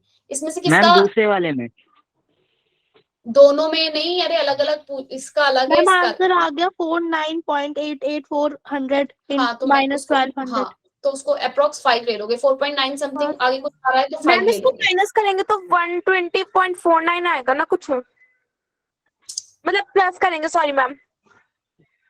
अरे हाँ, लेकिन मैंने 4.9 को अप्रोक्स 5 ले लिया। ओके मैम में लिख देना ना। हाँ, अगर आपके क्वेश्चन में आपको ना मिल रहा हो 1204 पॉइंट समथिंग 5 करके लिखा हो तो उसको लिख दो आप। अब देखो इधर क्वेश्चन को, इसमें इस वाले में वर्क डन किसका ज्यादा है आपको पता है, एरिया कवर्ड किसका नहीं, मैं इसकी बात नहीं कर रही हूँ, मैं ये पूछ रही हूँ इन दोनों का अलग, ये अलग क्वेश्चन है, ये अलग क्वेश्चन है। ठीक है मैम फाइनल आंसर 2451 आया। अरे उसको छोड़ दो भाई, मेरे को आंसर क्यों बता रहे हो, तो मुझे कॉन्सेप्ट बताने हैं, फिर से रिवाइज करवाने हैं ना। वर्क डन इसमें कितना सबसे ज्यादा आपका W1 वाला वर्क डन जो है वो ज्यादा हो रहा है एज कम्पेयर W2 और W3 में सबसे W3 में उससे कम। तो सबसे ज्यादा वर्क डन जो है बच्चे वो कहाँ पर हो रहा है आपका, W3 में इतना वर्क डन है, W1 में कितना वर्क डन है ये पूरा। तो इसमें सबसे ज्यादा वर्क डन किसका है, W1 का, उसके बाद W3 और उसके बाद W2। ऐसे ही आप इसमें देखो W1 और W2 में किसका वर्क डन ज्यादा है, W1 W2 2 का, क्योंकि मैम ये तो फिगर से समझ आ रहा है ना। 2 हाँ फिगर से, बस इसमें कुछ नहीं करना। 2 में ज्यादा एरिया कवर्ड हो रहा है यहाँ से यहाँ तक, जबकि W1 में आपका सिर्फ इतना ही एरिया कवर्ड हो रहा है। क्लियर है बात? मैम W1 में इतना हो, अरे इतना ये नीचे की तरफ आ जाओ। क्लियर है? W1 में इतना हो रहा है, जबकि W2 में कितना कवर हो रहा है, ये पूरा का पूरा यहाँ ऊपर से लेके नीचे तक का। क्लियर हुई बात? यस कौन सा वर्क डन ज्यादा हो गया, W2 का W1 से। अगर ऑर्डर पूछ लिया W1 का, फिर यहाँ पर भी कोई लाइन अगर आ गई तो W2 फिर W3 फिर W1, ये W3 है बीच में लाइन। क्लियर है? Yes ma'am. राइट के equilibrium value in terms of partial pressure. अब हम मेरा थर्मोडायनेमिक्स कंप्लीट स्टार्ट करते हैं। हम इक्विलिब्रियम के बारे में बहुत सारी चीजें हैं इसमें पढ़ने के लिए। ठीक है, जिसके जो डाउट होंगे वो मुझसे बाद में पूछ लेना थर्मोडायनेमिक्स से। तो मुझे पर्सनली भी मैसेज कर सकते हो क्वेश्चन भेज के, मैं तुम्हें इसके साथ अभी एक पीछे से पीडीएफ भेजूंगी जिसमें क्वेश्चंस होंगे, आप उन्हें सॉल्व करना, ठीक है। Okay ma'am. इसके बताना है मुझे पार्शियल प्रेशर की टर्म्स में के इक्विलिब्रियम का वैल्यू बतानी है। बच्चे ये सॉलिड आपको के इक्विलिब्रियम लिखना आता है, याद होगा, आप भूले तो नहीं होंगे, अगर भूल गए हो तो देख लो भाई। सॉलिड को नहीं लिखते हैं हम, के इक्विलिब्रियम लिखते हैं। मैं क्या लिखूंगी, अगर मैं कंसंट्रेशन की टर्म में लिख रही हूँ तो मैं क्या लिखूंगी, सी की कंसंट्रेशन का स्क्वायर, पावर्स ऊपर चली जाती हैं, और डी की कंसंट्रेशन। ए और बी क्यों नहीं लिखने वाली हूँ, क्योंकि ए और बी में सॉलिड लिखा है। और यही मैं प्रेशर की टर्म में लिखूं, पी का स्क्वायर और पीसी पी डी। क्लियर है बात? मैम इसमें भी सेम वही Yes, होता है ना, ma'am. पहले प्रोडक्ट लिखेंगे फिर रिएक्टेंट फिर अपॉन में। मैम सॉलिड हाँ, और जो लिक्विड को भी हमारा नहीं होता है। लेंगे? हाँ, सॉलिड और लिक्विड को नहीं लेंगे। If equilibrium constant of the reaction, आप ध्यान से देखो, is 3.8, if reactant A and B added 0.25 mole, what will be the equilibrium constant? अगर एक इक्विलिब्रियम कांस्टेंट है आपका 3.8 गिवन है आपको, उसने बोला आपने ए रिएक्शन है आपकी A प्लस बी से आपका C बन गया, उसने बोला कि A और B को आपने 0.25 मोल ऐड कर लिया। ध्यान से सुनना, इंपॉर्टेंट, आपने 0.25 मोल ऐड कर दिया। अब क्या इक्विलिब्रियम कांस्टेंट, अब क्या हो जाएगा? एक बात मैंने बहुत बार बताई थी, इक्विलिब्रियम वाला चैप्टर जिसने भी पढ़ा होगा तो, कि इक्विलिब्रियम कांस्टेंट है, वो रिएक्टेंट या प्रोडक्ट ऐड करने पे या प्रेशर बढ़ाने घटाने पे कम नहीं होता। 3.8 एक गिवन टेम्परेचर पे 3.8 ही रहेगा। इक्विलिब्रियम कांस्टेंट सिर्फ और सिर्फ के इक्विलिब्रियम कांस्टेंट ही रहता है, सिर्फ और सिर्फ टेम्परेचर पे डिपेंड करता है। क्लियर है ये बात सबको? Yes ma'am. और किसी चीज, अगर मैं रिएक्टेंट डालूं, प्रोडक्ट डालूं, प्रेशर चेंज करूं, इनर्ट गैस डालूं, कैटालिस्ट डालूं, कुछ भी डालूं, के इक्विलिब्रियम कांस्टेंट के इक्विलिब्रियम रहेगा। गलत मत कर देना कहीं पे भी क्वेश्चन को। जल्दी बताओ, determine the reaction of quotient if Kc is 393 आपको गिवन है क्या, के इक्विलिब्रियम कांस्टेंट, और NO2 गिवन है आपको, O2 NO3, इन्होंने बोला है कि NO2 O3, ये सबके सब आपने लिए 0.01 मोल में, 0.001 मोल का, ठीक है। ये NO2 NO2 NO3 0.01 मोल मिक्स किया है 1 लीटर सॉल्यूशन में। QC निकालना है आपको, क्या निकालना है, QC निकालना होगा बच्चे। QC निकालने के लिए आप क्या करोगे, NO3 की वैल्यू कितनी है, 0.001 लिख के दिखाओ। इसका इक्विलिब्रियम कांस्टेंट कैसे QC की वैल्यू कैसे निकलेगी? No ma'am. NO3 का स्क्वायर, मतलब NO3 की कंसंट्रेशन का स्क्वायर, NO2 की कंसंट्रेशन का स्क्वायर प्लस O2 की कंसंट्रेशन। क्लियर है ये बात? प्लस नहीं, सॉरी, मल्टीप्लाई। हमें QC इक्विलिब्रियम कांस्टेंट है क्या? ये कौन है? शिवानी होगी, इसने कुछ नहीं पढ़ा हुआ, इसने इक्विलिब्रियम में कहाँ थी ये लड़की इतने टाइम से? नहीं मैम, मुझे पता है क्यों हीट है, पर अभी नहीं, हीट KC QC के बराबर होता है ना मैम? हाँ, ये रिएक्शन कोश है। पढ़ लो बच्चों, पढ़ लो, बुक खोल के देख लो, कहाँ रहते हो तुम। रिएक्शन, ये हीट, ये क्यों इक्विलिब्रियम कांस्टेंट वाले चैप्टर आ गया वही। हाँ, ये हीट वो वाली हीट नहीं है, वो ये वाला क्यों होता है, स्मॉल लेटर का रिएक्शन कोशिएंट है ये। जो आपका के होता है, जो आपका के होता है, वही आपका क्या होता है बच्चे, क्यू, मतलब निकलता वैसे ही है। के होता है आपका जब इक्विलिब्रियम आ गया है। ये तो पूरा चैप्टर शुरू से समझाने की मांग करने लगी बच्चे। जब आपका N2 3H2 सपोज एक रिएक्शन है, ये गिवन टेम्परेचर पे जो मैं इसकी NH3 बना, ध्यान से सुनो, अब धीरे से समझा देती हूँ। के इक्विलिब्रियम कांस्टेंट, इसके लिए आप जो निकालोगे ना, कि जब आपकी रिएक्शन इक्विलिब्रियम पे आ गई, मतलब जब इक्विलिब्रियम एस्टेब्लिश हो गया। ये मत पूछना इक्विलिब्रियम मींस क्या होता है। Equilibrium means rate of forward reaction बराबर हो गई रेट ऑफ बैकवर्ड के, मतलब जितना प्रोडक्ट बन रहा, सपोज 2 मोल NH3 बन रहा था, उतना ही 2 मोल टूट के नाइट्रोजन और हाइड्रोजन बन जा रहा था। तो ये कंडीशन आ गई आपकी इक्विलिब्रियम पे।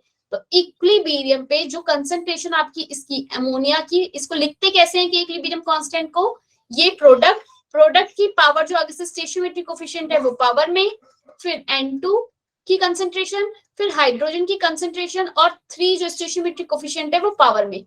सेम यही चीज Q है, लेकिन अब की बार जो Q है वो इक्विलिब्रियम कांस्टेंट पे नहीं है। मतलब कि अमोनिया की कंसंट्रेशन जब इक्विलिब्रियम पे नहीं थी, तुमने रैंडमली देखा वहां जाके कि ये 0.01 ये डला है, नाइट्रोजन इतना बचा हुआ है और ये इतना बचा हुआ है, तब इसकी कंसंट्रेशन कितनी थी, तब जो कंसंट्रेशन थी उस वक्त जब आपने इस फॉर्मूले में वैल्यूज पुट करके जो आंसर निकाला वो Q, मतलब कि इक्विलिब्रियम K तो आपका जब इक्विलिब्रियम पे निकला तब, लेकिन Q तब जब आपका इक्विलिब्रियम वहां पर नहीं था, तुम गए और तुमने सबकी कंसंट्रेशन देखी, अमोनिया की, नाइट्रोजन की, हाइड्रोजन की देखी, और उनकी कुछ कुछ वैल्यूज थी। इस क्वेश्चन में आपको उसने बता दिया थी, जब आप गए तो आपने देखा NO2, O2, NO3 तीनों की 0.011 मोल में मिक्स थे वहां पे। मतलब मिक्सचर में मेरे पास क्या था, नाइट्रोजन ये ट्राइऑक्साइड का 0.01 मोल था, इसका भी इतना ही था, O2 का भी इतना ही था। QC की वैल्यू आप फाइंड आउट करोगे क्या आएगी, 0.001 का स्क्वायर 0.001 दिख रहा है ये साइड वाला जो मैंने लिखा भी, यस मैम। ठीक है, ये 0.01 का ये स्क्वायर, बच्चे स्क्वायर वाले से 0.01 से ये कट गया आपस में। आप इसे सॉल्व करोगे तो आपके पास आ जाएगा QC इज इक्वल टू 1/0.001, और इसको अगर पॉइंट को हटाओगे और ऊपर लिखोगे 3 0 आ जाएंगी, 1000। इसका आंसर आ गया, QC की वैल्यू 1000 आ गई। शिवानी कुछ घुसा समझ में आया? शिवानी हाँ जी मैम, समझ रही हूँ। नहीं आया अभी भी समझ में? मैम समझ रही हूँ। ठीक है, जैसे हम मत बोलना नहीं आया समझ। नहीं आया त्रिशा? हाँ बिल्कुल सही कह रही है त्रिशा, कोई बात नहीं। चलो, रिएक्शन कोशिएंट है बच्चे, जो के इक्विलिब्रियम होता है वही है। इसमें बताना है फाइंड द वैल्यू ऑफ के। अगर आप जिन बच्चों ने मेरी जिन्होंने इक्विलिब्रियम की क्लासेस नहीं ली ना, उनके साथ ये दिक्कत आ रही होगी, उन्हें कुछ नहीं पता होगा। जब भी कोई रिएक्शन होती है उसमें के, अगर जब मेरे पास एंथैल्पी के बारे में पता है, ये पता नहीं पता होगा, नहीं पता होगा। A B से C बना और C प्लस D से आपका बना E, और अब मैं इसके लिए डेल्टा H की वैल्यू x थी और इसके लिए डेल्टा H की वैल्यू आपकी -y थी। मैं पूछ रही हूँ मुझे A plus B plus D gives E, इसकी enthalpy of formation delta H की वैल्यू बताओ क्या होगी। तो आपने इन दोनों रिएक्शंस को क्या किया जब रिएक्शन 1 और रिएक्शन 2 को क्या किया जब आपने दोनों रिएक्शंस को H की वैल्यू निकाली, तो दोनों रिएक्शन ऐड करी, A प्लस B इसको ऐड किया तो B आपका C से C कैंसिल हो गया, C से C कैंसिल हुआ और A plus B plus D plus is equal to E आ गया। तो जब दोनों रिएक्शंस को ऐड किया तो वो डेल्टा H की वैल्यू भी इस तरफ क्या कर दोगे आप, उनकी ऐड करोगे, यानी कि लिखोगे x माइनस y, किसकी वैल्यू आ गई मेरी, delta H of this reaction third get. Clear हुई बात दोनों भाई? मैम जो जो रिएक्शन में करते वो उनकी एंथैल्पी। जैसे रिएक्शन में अगर आप 2 से मल्टीप्लाई करोगे तो 2 को करोगे, रिएक्शन में अगर आप 3 से डिवाइड कर रहे हो तो 2 से डिवाइड करोगे। ऐसे ही अगर आप रिएक्शन में क्या करो, दोनों रिएक्शंस को ऐड कर रहे हो तो ऐड करोगे, दोनों रिएक्शंस अगर आपस में माइनस हो रही होगी तो माइनस करोगे। ऐसा क्या हो रहा, चलो लास्ट में ये बात बताऊंगी, जिन्हें ये बात नहीं पता है उनके। मैम इसको बोलते क्या है? Enthalpy of formation, enthalpy of reactions बताओ या एंथैल्पी ऑफ फॉर्मेशन अगर पूछा है बच्चे। लेकिन अगर आपको K की वैल्यूज गिवन हो, K की वैल्यू, अगर आप दो रिएक्शंस को ऐड करोगे, सपोज A प्लस B से आपका बना E, इसके लिए गिवन है K1, और आपके पास रिएक्शन है एक E प्लस C और इससे बना आपका प्रोडक्ट D, और इसके लिए रिएक्शन है K2। एक थर्ड रिएक्शन उसने मुझे लिखी A plus B plus C plus equal to D होगा। इस रिएक्शन के लिए K3 की वैल्यू बताओ क्या होगी, क्या होगी इस रिएक्शन के लिए K3 की वैल्यू। ये गिवन है K1, ये गिवन है K2, K3 और K1 और K2 में रिलेशन पूछ लिया। मैम ऐड नहीं नहीं डिवाइड ऐड हो रहा है, मैं यही ऐड हो रही है दोनों रिएक्शंस क्या हो रही है, दोनों ऐड ऐड हो रही है। अब मेरी बात ध्यान से सुनो, जब एंथैल्पी ऑफ फॉर्मेशन था H था तब ऐड होती थी, जब ऐड हो रही है रिएक्शन सब्ट्रैक्ट करते हो सब्ट्रैक्ट, मल्टीप्लाई हो रहा था मल्टीप्लाई, डिवाइड हो रहा था डिवाइड। लेकिन जब आपका K होता है तो जब दो रिएक्शंस ऐड होती हैं तो K की वैल्यूज आपस में मल्टीप्लाई हो जाती हैं। Clear? Om, Vibha? Yes ma'am. जब दो रिएक्शंस आपकी ऐड होंगी तो उनकी के की वैल्यूज आपस में क्या होंगी, मल्टीप्लाई, यानी कि मैम K1 आपने ई को लिया ही नहीं है। क्या नहीं लिया? ई। अरे ई कट गया ना, तो रिएक्शंस ऐड हुई तो अच्छा दोनों रिएक्शंस क्या हुई, ऐड हुई। आपको क्वेश्चन में दो रिएक्शंस गिवन होगी, तीसरी गिवन होगी, आपको रिएक्शन को देख के पहचानना होगा कि आप दो रिएक्शन से 3 पर कैसे आए हो। सपोज इसके लिए आपका K1 ये गिवन है, अब उसने रिएक्शन में आपसे पूछ लिया कि 2NO3 और NO2 प्लस O2 1/2 और 1/2 K2, K1 और K2 में रिलेशन बताओ। अब 4 बातें याद रख लो भाई, क्या होता है, क्या क्या होता है, 1 ध्यान से। अपॉन में K1 हो जाएगा ऐसा। अब मेरी बात पहले ध्यान से सुन लो, के रिलेशंस में कैसे हम वैल्यूज निकालते हैं, सब शांत रहेंगे बिल्कुल। जब मेरी दो रिएक्शंस आपस में ए से अगर मेरे पास बी बना और सी से डी बना, इन दोनों रिएक्शंस को जब मैं ऐड करती हूँ तो मेरे जो के की वैल्यूज होती हैं बच्चे, वो मल्टीप्लाई हो जाती है, K1 मल्टीप्लाई K2। जब मेरी रिएक्शन में ए से जब मैं बी गई हूँ और अगर मैं इसके लिए K1 वैल्यू है और जब मैं बी से ए गई हूँ, इन दोनों रिएक्शंस को मैंने क्या कर दिया, रिवर्स कर दिया है, तो अब वैल्यू क्या हो जाएगी, 1/K1। सपोज इसकी वैल्यू उसने 2 दी थी और इस रिएक्शन के लिए वैल्यू पूछी थी, तो आप क्या लिखोगे, इस रिएक्शन के लिए वैल्यू क्या है, 1/2। क्लियर हुई बात? जब Yes, रिएक्शन रिवर्स होती है तो वैल्यूज इनवर्स, के की वैल्यू इनवर्स हो जाती है। और एच की वैल्यू क्या होती थी, अगर प्लस है तो माइनस, माइनस है तो प्लस।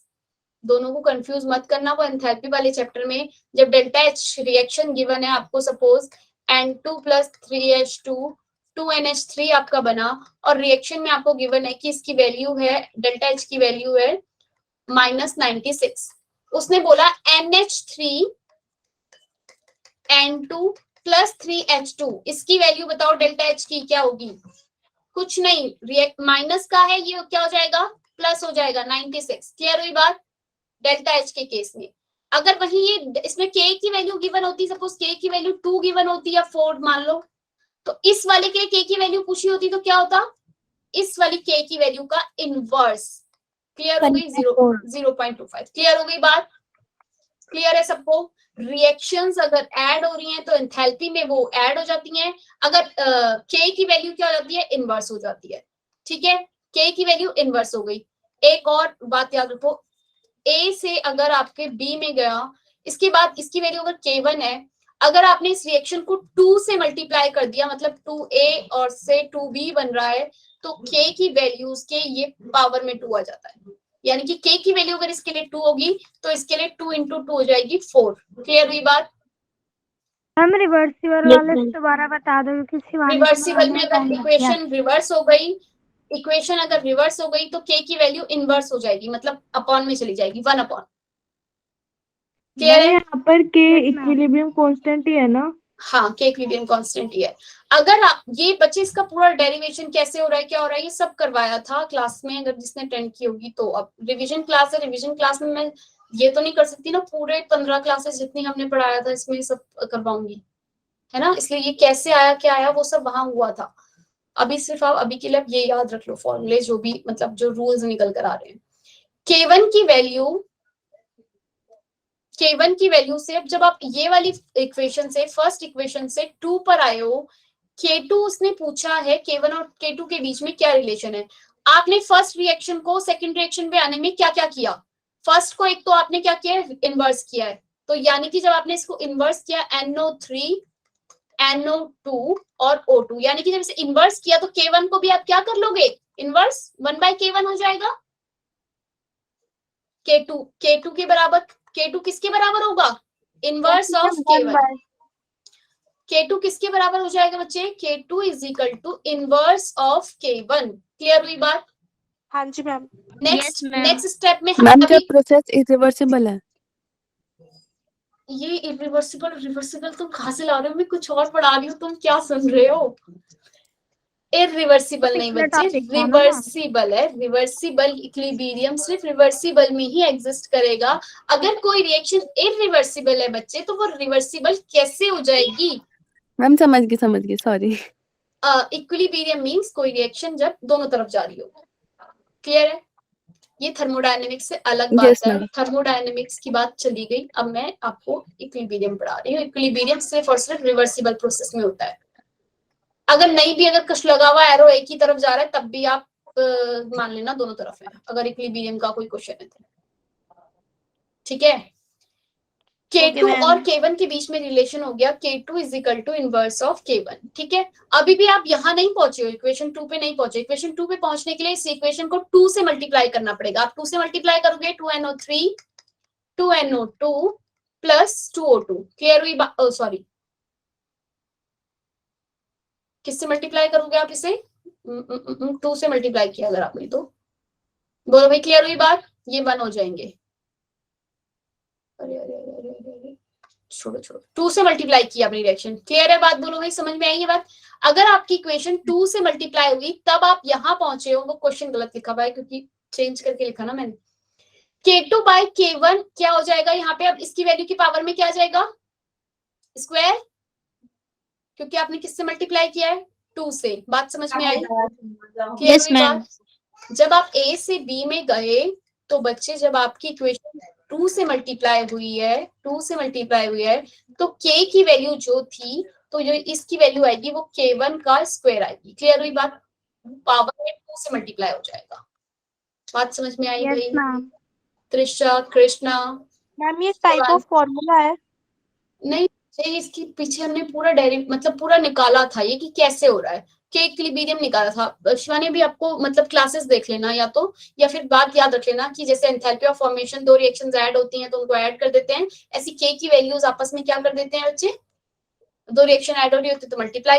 ये बस ये याद रख लो कि 2 रिएक्शन ऐड। आपकी क्लास में बताने क्या प्रॉब्लम है? कल और आज दोनों टाइम ना आपकी वॉइस मेरे पास ब्रेक होके आ रही है।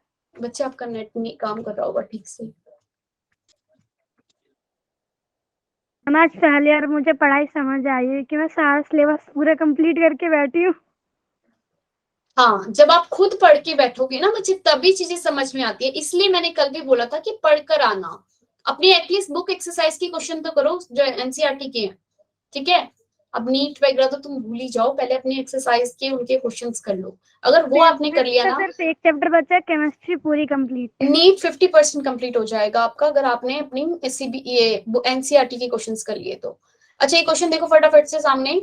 आपकी 2 K1 गिवन है इस रिएक्शन के लिए, K2 गिवन है इस रिएक्शन के लिए। अब इसने ये इस तरीके के क्वेश्चन आएंगे। उसने अब आपसे क्या पूछा है कि क्वेश्चन में कि आप मुझे बताओ कि अब ये जो थर्ड रिएक्शन गिवन है ना, थर्ड वाली K3, इसके लिए K3 की वैल्यूज क्या होगी? बोलो भाई, ख्याति क्या पूछ रही है? अब ध्यान से देखो, जो बच्चे आपने 1 और 2 रिएक्शन से थर्ड रिएक्शन पे पहुंचने के लिए जो आप करोगे, K की वैल्यूज को उस हिसाब से ही चेंज करोगे। K की वैल्यू को क्या करोगे? उस हिसाब से चेंज। शिवानी, इस तरीके क्वेश्चन आएगा कि अब आपने देखना है कि 1 और 2 दोनों के साथ ऐसा क्या आपने करा कि आप थर्ड में पहुंचे। जैसा भी बताया था कि ऐड करते हैं तो दोनों को मल्टीप्लाई करते हैं, इनवर्स करते हैं तो उसको रिवर्स करते हैं, रिएक्शन को तो उनको इनवर्स कर देते हैं। वो चीजें आपको फॉलो करनी है। यहाँ पे थर्ड पे पहुंचना है ऐसे करके। ए बी और A2B, और आपने देखा आपको कहां पर पहुंचना है? 1/A2 B2 और C पर पहुंचना है। तो आपने रिएक्शंस को क्या करना है? फर्स्ट वाली रिएक्शन पे पहले तो 1/2 नहीं है, और इसका A2 B2 जो है वो प्रोडक्ट वाली साइड है। इसका A2 और B2 किस साइड है बच्चे? प्रोडक्ट वाली साइड है। A2 और B2 जब प्रोडक्ट वाली साइड होगा तो आप इसको पलट के इस तरफ लेकर आओगे। स्टेप बाय स्टेप देखना कैसे हो रहा है। A2 plus B2 gives 2AB। Reaction क्या हो गई बच्चे? रिवर्स हुई है, मतलब इस तरफ लिखी है प्रोडक्ट वाली साइड रिएक्टेंट लिख दिया, रिएक्टेंट वाली साइड प्रोडक्ट। तो यानी कि जो ये K1 की वैल्यू है, आप इसको भी क्या लिखोगे? 13.6 इंटू 10 की पावर 5। क्लियर? यस और नो? Yes ma'am. आपने पहले प्रोडक्ट देखा कि प्रोडक्ट में आपका 1/2 A2 चाहिए था, पर आपका 1/2 A2 तो इस साइड था, तो आपने इसको घुमा दिया, इस तरफ करा, तो उसके लिए आपने K की वैल्यूज को इनवर्स कर दिया। क्योंकि जैसा कि मैंने बताया था कि जब रिएक्शन रिवर्स हो जाएगी तो K की वैल्यू इनवर्स हो जाएगी। नेक्स्ट पे आओ, K2 वाले पार्ट पे क्या किया। एक और चीज आपकी रह गई, 1/2 चाहिए था आपको। क्या चाहिए था? 1/2। तो यानी कि आप इसको 1/2 करोगे। आप A2 B2 आपको 1/2 वाला चाहिए, तो आपने इसको 1/2 किया। जब आप इसको 1/2 करोगे यानी कि 1/2 से मल्टीप्लाई किया, यानी कि आप 3.6 इंटू 10 की पावर 5 को भी किससे मल्टीप्लाई वो पावर में चढ़ाओगे, 1/2 को पावर में लगाओगे। के की वैल्यू रिएक्शन को जिससे मल्टीप्लाई करते हैं उसको हम पावर में भेज देते हैं के की। बात समझ में आई? ये बताया था अभी मैंने आपको कि ए से अगर आपका बी गया है कोई, अगर उसके लिए के की वैल्यू 2 है, तो अगर वो 2a कर दिया मैंने, 2a से 2 भी गई हूं, तो के की वैल्यू क्या हो जाएगी उसके लिए, 2 की पावर 2 यानी कि 4। अगर 1/2 मैंने इसको कर दिया तब क्या हो जाएगी मेरी के की वैल्यू, √2। अंडर 2 का 1/2 मतलब कि क्या, √2। क्लियर है? Yes ma'am. अच्छा 3.6 इंटू 10 की पावर -5 3.6 इंटू 10 की पावर 5 का 1/2 मतलब क्या, 36 इंटू 10 की पावर 4 लिख सकती हूँ मैं इसको, और इसका 1/2 ऐसे अंडर रूट कर सकती हूँ, 1/2 को अंडर रूट, और मैंने ये पॉइंट हटा के क्या किया है, यहाँ से 5 को गायब किया और 4 लग गया, 36 10 की पावर 4। क्लियर है ये बात सबको भाई? 3.6 से कैसे आया 36, पॉइंट हटाया, 4 10 से 10 कैंसिल, 36। इसकी वैल्यू सबको पता है क्या? मैम आपने रूट क्यों लगाया? 1/2 मीन्स रूट। अच्छा ए की पावर अगर सपोज 1/2 लिखा है मतलब कि अंडर रूट है। बात समझ में आई? Yes ma'am. इसकी वैल्यू क्या होती है, 6 इंटू 10 की पावर 2। क्लियर हुई? 6 इंटू 10 की पावर 2 वैल्यू आ गई आपकी इसके लिए। आपने सब चीज रिएक्शन में कर दिया। अब जरा सोल्यूशन करवा दो जल्दी से। हाँ जल्दी से देख लो भाई, टाइम हो गया है, बहुत पीछे चल रहे हैं हम। K2 की वैल्यूज बच्चे क्या हो गई, K2 की वैल्यूज देखो इधर। मैम क्वेश्चन वाला पीडीएफ भेज दोगे ना आप? हाँ बिल्कुल। K2 जो आपके पास है इसके साथ अब क्या करना है, आप रिएक्शन को AB प्लस 1/C गिव्स आपको ABC। आपने इन दोनों रिएक्शंस को क्या किया, ऐड किया, तो आपके पास थर्ड रिएक्शन आ रही है। देखो आ रही है थर्ड रिएक्शन, AB से AB cancel, 1/2 AB 1/2 B2 1/2 C और ABC। बोलो भाई सी वाले के साथ हम दूसरी वाली इक्वेशन के साथ कुछ करने की जरूरत नहीं है, बस इन दोनों को ऐड किया, आपको थर्ड रिएक्शन मिल गई। क्लियर है? हाँ या ना? नहीं समझ में आया? Yes ma'am, yes ma'am. तुम लोगों का दिमाग अब खत्म हो गया है। अभी तो कह फिजिक्स ही सकते पढ़ना हैं है ना? Yes ma'am. हाँ K1 डिवाइड, अगर आपने दोनों रिएक्शंस को ऐड किया है तो आप K की वैल्यूज के साथ क्या करोगे, मल्टीप्लाई। दोनों रिएक्शन ऐड करी ये वाली दोनों, तो उसके बाद आपको थर्ड मिली है, तो K की वैल्यूज को क्या करोगे, 6 ये 1/में था, ये 1 में थी ये वाली वैल्यू। बोलो भाई ये वैल्यू 1 में थी ना आपके पास, यहाँ देखो 1/3.6 इन 10 की पावर वो थी, उसको मैंने वहां करके दिखा रही थी कि कैसे होगा करके। 1/6 इंटू 10 की पावर 2 आया ये K1 की वैल्यू, और K2 की वैल्यू कितनी आई, 3 इंटू 10 की पावर, K2 की वैल्यू कितनी है, 6 इंटू 10 की पावर -2। कितनी है K2 की वैल्यू, 6 इंटू 10 की पावर क्या है, -3। क्या आंसर आएगा, 1 इंटू 10 की पावर -5। क्लियर हुई बात? लास्ट स्टेप समझ नहीं आया? पूछो पूछो। मैम बता दो, नहीं आया। लास्ट स्टेप बच्चे, आप रिएक्शंस को करके देखना, ये रिएक्शन सिर्फ यही तक है। उसके बाद मैंने बी वाले के साथ रिएक्शन को ऐड कर दिया। जब दोनों रिएक्शन ऐड करी तो उनके K1 और K2 आपस में मल्टीप्लाई कर दिए। पहले वाले के लिए K1 जो था वो ये था, ये निकल कर आया था लास्ट में, क्योंकि जब मैंने उसको घुमाया मल्टीप्लाई किया, जो जो किया वो मैंने यहाँ पे लिख के K1 की वैल्यू ये निकल कर आ गई। अब की बार K' लिख दो इसको। K2 की वैल्यू गिवन है ये, इन दोनों को ऐड किया तब आपको K3 मिल रहा था, इसलिए आपने क्या किया, रिएक्शंस को वैल्यूज पुट कर। इससे ज्यादा आप एक बार खुद करके देखना। ली शेटले प्रिंसिपल पे आओ फटाफट, बहुत इंपॉर्टेंट पार्ट है। Reactant of effect of reactant एक प्रोडक्ट क्या इफेक्ट पड़ता है, एक अगर आपके पास रिएक्शन है 2xy फॉर्म हो रहा है, अगर आप रिएक्शन में प्रोडक्ट की ये xy की कंसंट्रेशन कब पड़ेगी, xy की फॉर्मेशन कब पड़ेगी प्रोडक्ट में, अगर रिएक्शन में जब आप क्या ऐड करोगे, add x2 and y2 increase the rate of reaction, ये xy फॉर्मेशन बढ़ाएगा। बोलो भाई। Yes ma'am. अब ये बात याद Yes, रखना, ली शेटलियर में वो इसकी बात कर रहा है, के इक्विलिब्रियम कांस्टेंट की बात नहीं कर रहा। के इक्विलिब्रियम कांस्टेंट चेंज नहीं होता रिएक्टेंट और प्रोडक्ट डालने में। एक्स वाई की बात कर रहा है वो, कि एक्स वाई बढ़ेगा। कब बढ़ेगा? जब आप रिएक्टेंट x2 या y2 ऐड कर दोगे तो क्या हो जाएगा, फॉर्मेशन जो है वो बढ़ जाएगी।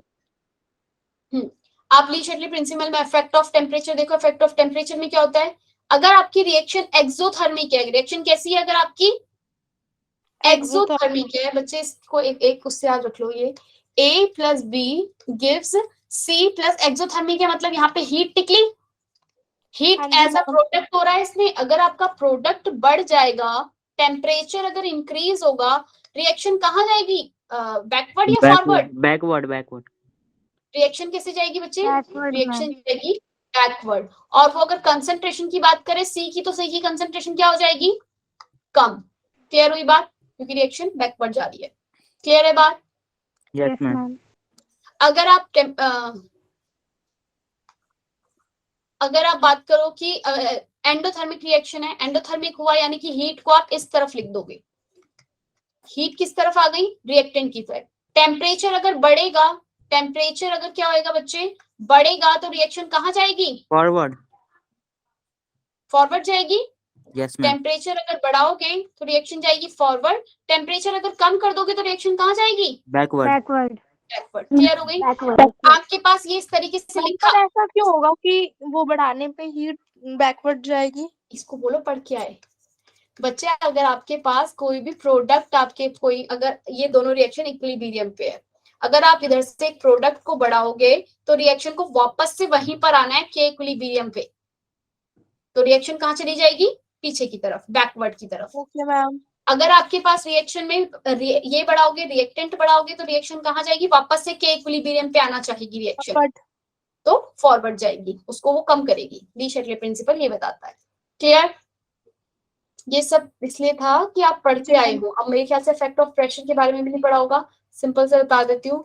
इफेक्ट ऑफ प्रेशर में क्या होता है, जब भी आपका कोई भी रिएक्शन, अगर आप प्रेशर इंक्रीज करते हो, प्रेशर अगर इंक्रीज करते हो, रिएक्शन शिफ्ट होती है, reaction shift where number of moles more gaseous mole, number of gaseous, जैसे कि इसमें भी गैस गैस गैस लिखा हुआ आएगा।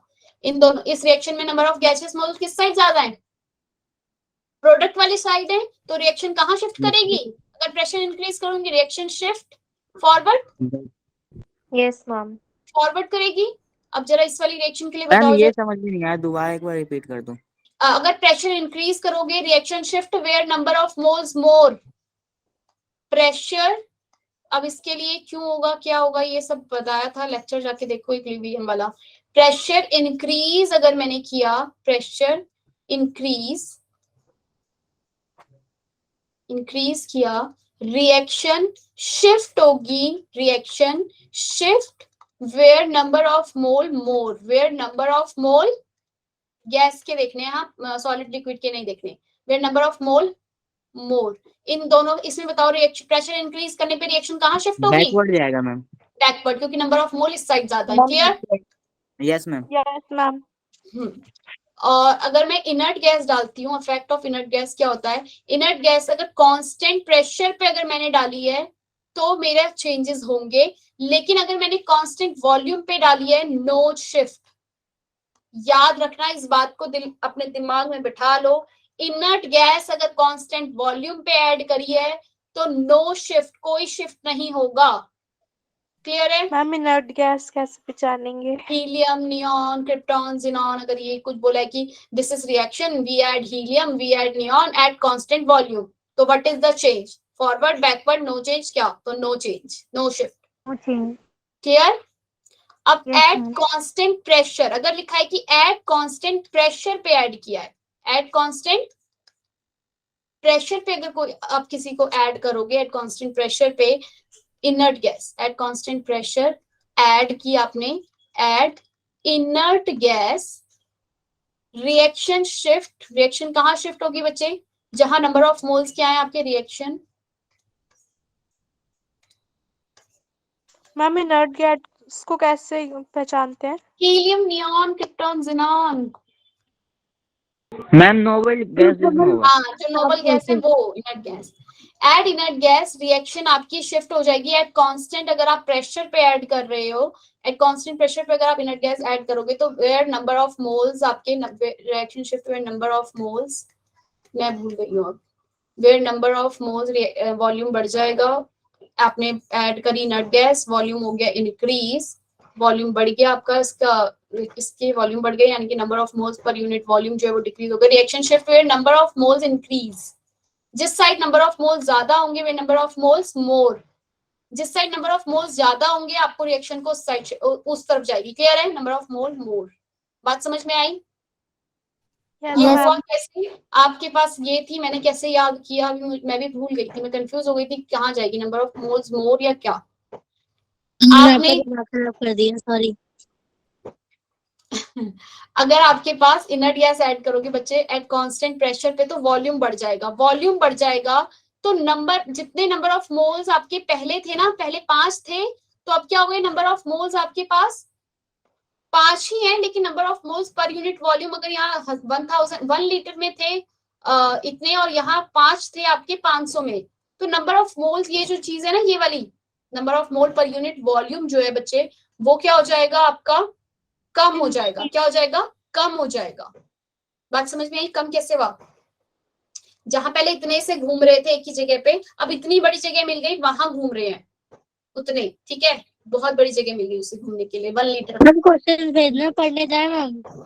Shift number of moles of more, ठीक है, हाँ भाई। Add inert gas, reaction shift, number of moles वहां शिफ्ट हो जाएगी जहां नंबर ऑफ मोल्स ज्यादा होंगे। क्लियर है? अब फटाफट से केमिकल ये डिसोसिएशन कांस्टेंट वाला देख लो, उसके बाद चले जाना। देख सकते हो भाई? है, फटाफट से इसके फॉर्मूले देखो और फिर जाओ। क्या कह रही है पूजा? डिसोसिएशन कांस्टेंट अगर आपका 1 × 10⁻⁷ दिया है, it forms salt with alkali NaX। आप फॉर्मूले याद रखो और क्वेश्चन को सॉल्व कर लेना, बस हाइड्रोलिसिस वाले फॉर्मूले याद रखना। Ka × KH = Kw होता है। इसी फॉर्मूले को देख लो और याद रख लेना, इससे रिलेटेड क्वेश्चन होगा तो कर लेना। H hydrolysis, degree of hydrolysis √KH होता है। याद है किया था कुछ हमने ऐसा, KH को मैं KW अपॉन में KA लिख सकती हूँ, डिग्री ऑफ हाइड्रोलिसिस को। ठीक है, अब इस क्वेश्चन में देखो आपको डिसोसिएशन कांस्टेंट 1 × 10⁻⁷ दिया है। ठीक है, इसमें एक सी भी यूज होता था, सी कहाँ याद है? डिग्री ये बताया था, H बताया था नीचे में होता है वो K/C। पक्का? K/में नहीं, ये नहीं था मैम। चलो भाई, KW अपॉन में C/KA आपकी वैल्यूज होगी। आप बच्चे वो pH के लिए था फॉर्मूला, pH निकालने के लिए।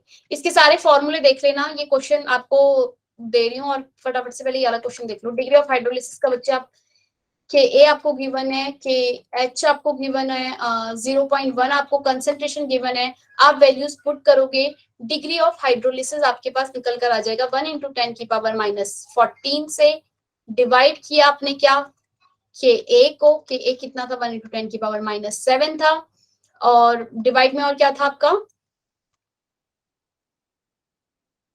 सही भूल रहा है भाई, KW KA/C यही था। Yes ma'am. आप इसको 0.1 पुट करोगे, जो आपका आंसर निकल कर आएगा ना बच्चे, इसको सॉल्व करें। क्या आंसर आ रहा है जरा कोई बताएगा? 10⁻⁻6 आंसर आ रहा है। एक मिनट बच्चे मुझे बताने दो पहले। 10⁻⁻6 आंसर आया बच्चे, इसमें परसेंटेज पूछा है, आप इसे 100 से मल्टीप्लाई करोगे तब आपकी परसेंटेज आएगी। क्लियर हुई बात? परसेंटेज कितनी आएगी, सॉरी डिवाइड करोगे, 100 से क्या करोगे, डिवाइड कर दोगे 100 से, तो 10⁻4 परसेंटेज आंसर आएगा। क्लियर हुई बात? परसेंटेज के, अरे तुम लोगों ने कितना, मुझे नहीं बच्चे, डिवाइड करेंगे परसेंटेज निकालने के लिए 100 से तो डिवाइड प्लस माइनस का साइन है तो ऐसे ऐड हो जाता है मैम इसमें। अब तुम अपने आप कर लेना, तुम्हें शीट मिल जाएगी, उसमें सॉल्यूशन होंगे, एक बार देख लेना पीछे वाले। ठीक है भाई? ठीक है, -4% नहीं भाई त्रिशा, तुम करना, मैं भेज दूंगी इसको। ठीक है, देख लेना। ये देखो मेन क्वेश्चन, मेरा सच में सर दर्द हो गया। अब मैं आपको 10 की ये छोटे छोटे क्वेश्चन देख लो जो आपको मैं पहले भी करवा चुकी हूँ। 10 - 8 HCl सॉल्यूशन का पीएच क्या होगा? क्या सबको पता है इसका? 7 लेस देन 7 होता है, लेस देन 7। बोलो भाई, यस और नो? Yes ma'am. पक्का बताए ना, कोई 10 की पावर 8 तो नहीं कर देगा, मतलब No, ma'am. 8 pH।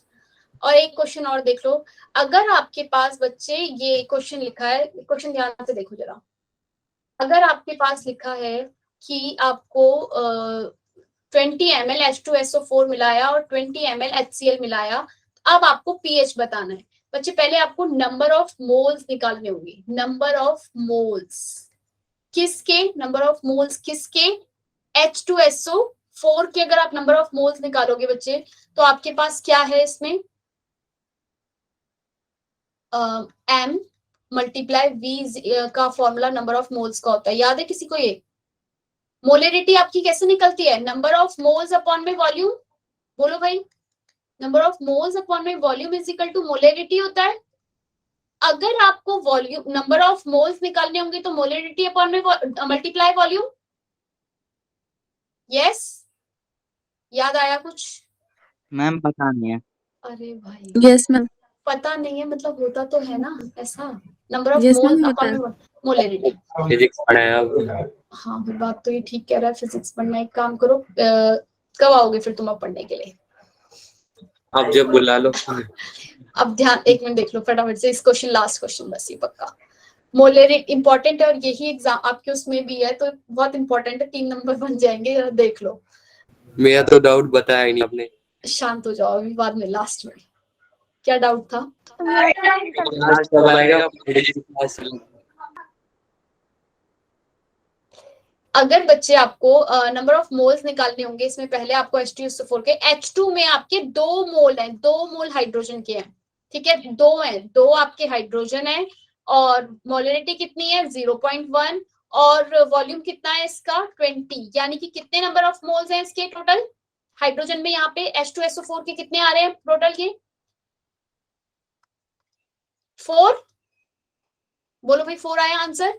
ऐसे यस मैम। ऐसे आप HCl के निकालोगे तो HCl में 0.1 है और 20 ml लिया है, उसमें तो 1 ही हाइड्रोजन आ रहा है तो 1, तो कितना आया इसका? 2। क्लियर हुई बात? नंबर ऑफ मोल H+ के कितने आए? 4। हाइड्रोजन के कितने आए? 2। टोटल नंबर ऑफ मोल्स और कितने हो गए हाइड्रोजन की? Total number of moles 4। 2 + 6, 2 + 4 कितना हुआ? 6। 2 + 4 कितने हो गए? 6। अच्छा, मुझे कंसंट्रेशन निकालनी है हाइड्रोजन की। कंसंट्रेशन, हाइड्रोजन की कंसंट्रेशन क्या होती है? 6 डिवाइड में वॉल्यूम। वॉल्यूम कितना हो गया सॉल्यूशन का? सॉल्यूशन का वॉल्यूम कितना हो गया है? 40 ml। 40 ml। 20 ml ये मिला, 20 ml ये मिला, सॉल्यूशन का वॉल्यूम हो गया 40। कट करोगे 3/20। उसने मुझसे pH पूछ लिया, -log 3/20, इसका आंसर 0.82 आएगा, अपने कर लेना आंसर। log 3/20 का आंसर 0.82 होता है, रट लो। क्लियर हुई बात? क्लियर है? अच्छा, Yes, ma'am. Yes ma'am. Minus log 0. Hydrogen की concentration is equal to pH होता है, ये बात भी पता है सबको। भैया बफर ये सॉल्युबिलिटी का एक क्वेश्चन और देख लो प्लीज प्लीज प्लीज। देख रहे हो? Yes ma'am. कह रहे हो मैडम? Yes, ma'am. बच्चे हम सॉल्युबिलिटी निकालते हैं तो ये कैसे करते हैं ये पता है आपको? -23। आप इसको क्या ले लोगे? ये कितने, ये M2X3 जब ब्रेक डाउन होगा किसमें होगा? 2M+ और X3 में। अगर ये S है, ये भी S, ये 2S है तो ये 3S होगा। बोलो भाई, ये अगर 2S होते हैं तो ये 3S होगा। और आपको K इक्विलिब्रियम, ये K सॉल्युबिलिटी प्रोडक्ट का फॉर्मूला पता है क्या होता है? 2S की पावर 2, 3S की पावर 3। क्लियर हुई बात? कैसे आया कुछ पता है? पढ़ लेना एक बार। पढ़ा है किसी ने? नहीं पढ़ा, इंपॉर्टेंट है भाई, कर लेना। देखेंगे। 2S Okay, ma'am. जो ये 2 है ना, S अगर ये S है, यहाँ 2 आया आंसर ये आपका, तो ये 2S हो गया, ये 3S हो जाएगा। 2s 3s। कैसे आया आपका ये? आपने दोनों का के सॉल्युबिलिटी प्रोडक्ट निकाला, जैसे आप के इक्विलिब्रियम निकालते थे ना, तो ऐसी के सॉल्युबिलिटी निकालने के लिए आप ये जो आयंस होते हैं इनको लिखते हो। आंसर कितना आ जाएगा 3, इसको सॉल्व करोगे तो 3s की पावर 3। जो आंसर आएगा ना उसको इसके इक्वल लिखना और इस क्वेश्चन को अपने आप सॉल्व करके आंसर दिमाग में बिठा लेना। समझ रहे हो ना बात को? समझ गए। हाँ ये समझा। ये इसकी आवाज में लगा मुझे कि इससे कुछ समझ में आया कि मैम क्या कहना चाहती है इनडायरेक्ट वे में। मैम 9 बजे से फिर से क्लास है, छोड़ दो, मैम, खाना एक दो, चीज- खाना है। Bye bye bye bye. एक बार देख लेना।